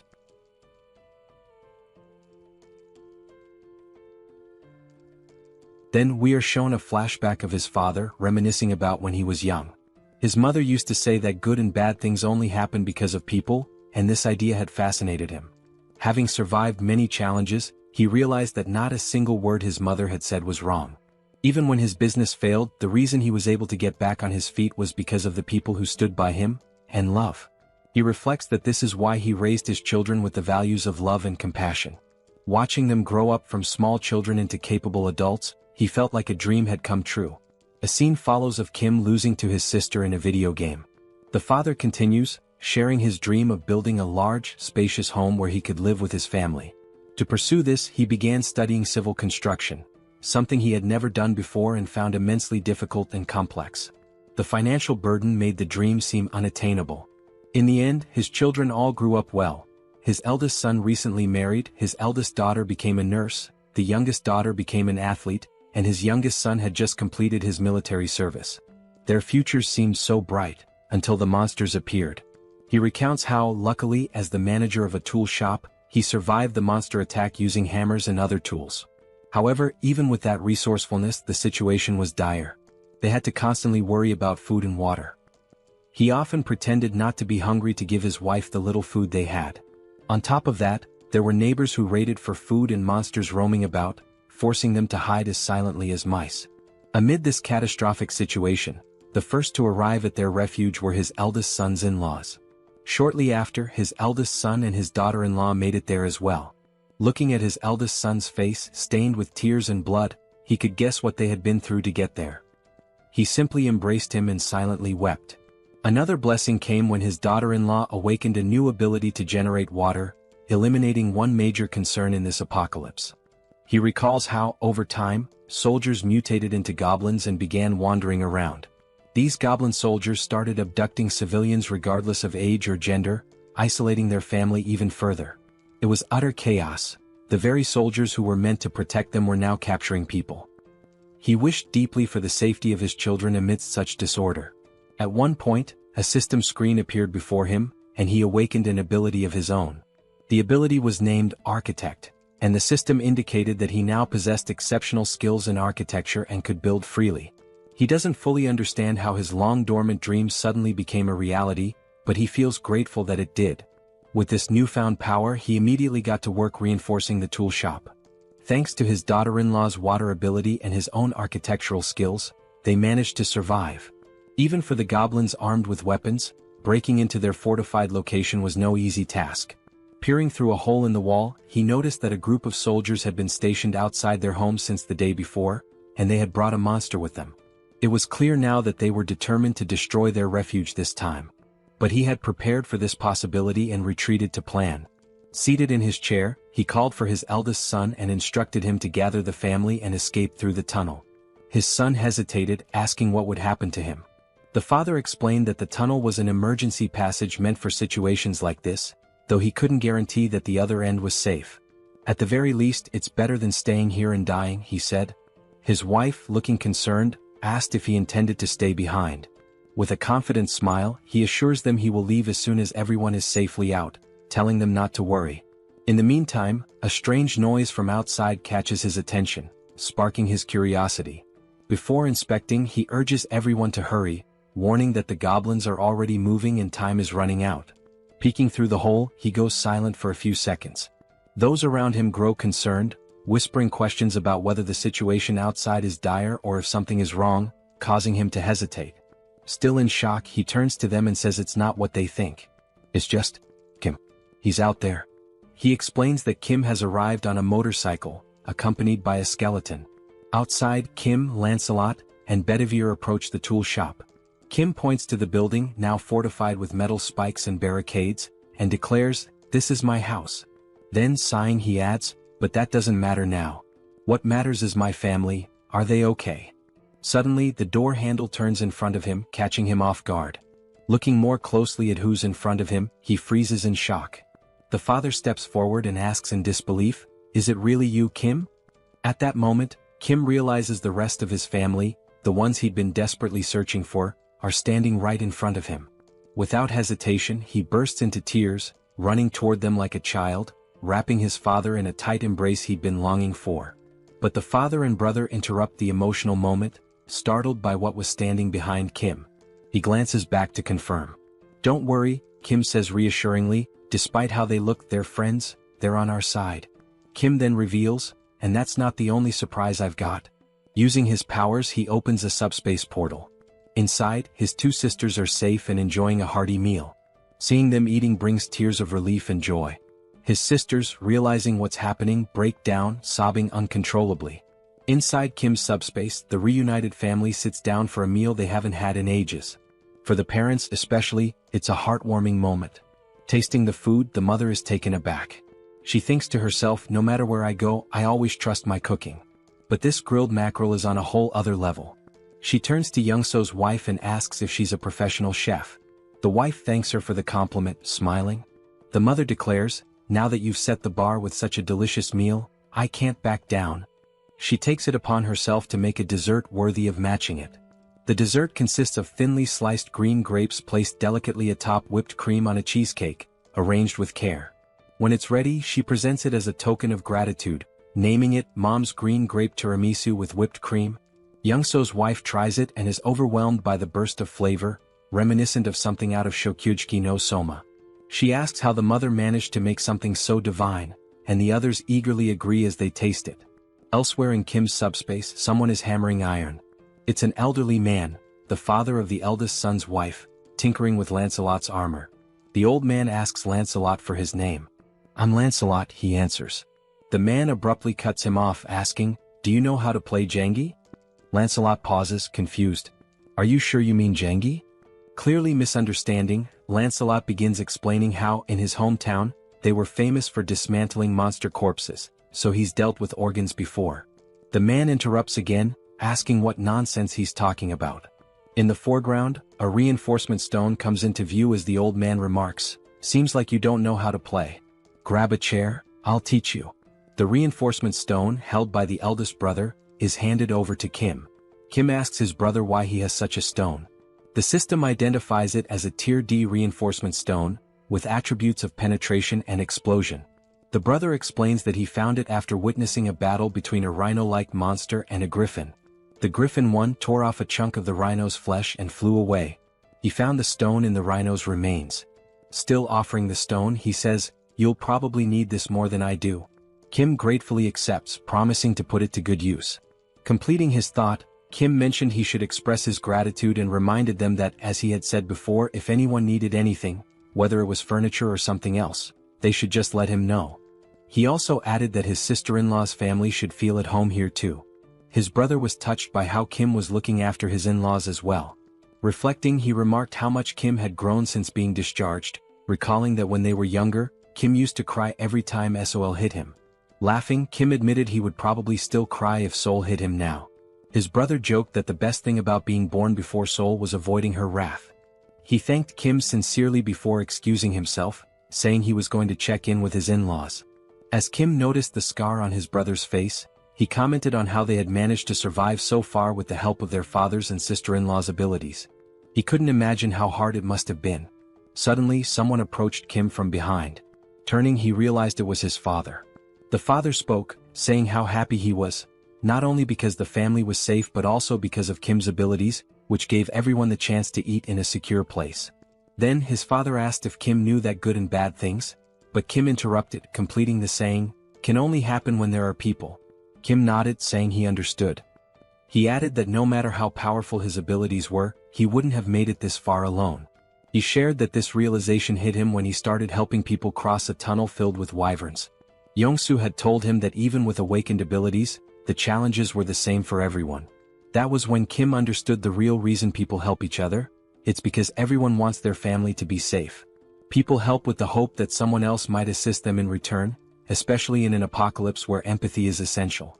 Smiling, Kim concluded, "After all, we're all human.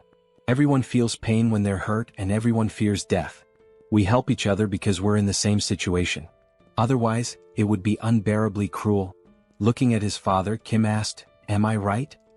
His father, now smiling with pride, replied, "I couldn't be prouder to have you as my son." Kim smiled back, saying he was grateful to have him as a father. Kim then suggested that his father rest as he must be tired, and mentioned that he would have to leave soon. His father cautioned him to be careful, and Kim reassured him, joking, "I can't even get hurt now, even if I wanted to." Meanwhile, back at the headquarters, the commander was sorting through documents that had piled up, finally feeling some relief that half of them had been taken care of. Thanking the soldiers for their efforts, he told them to take a short break. One of the soldiers joked, saying his eyes felt like they were about to fall out from all the reading.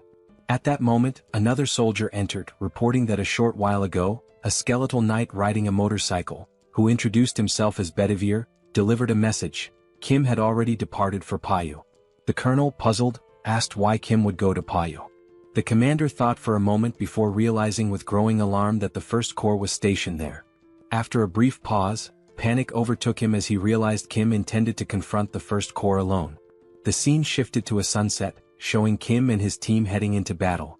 Riding his motorcycle, Kim commented on how pleasant the weather felt at that moment.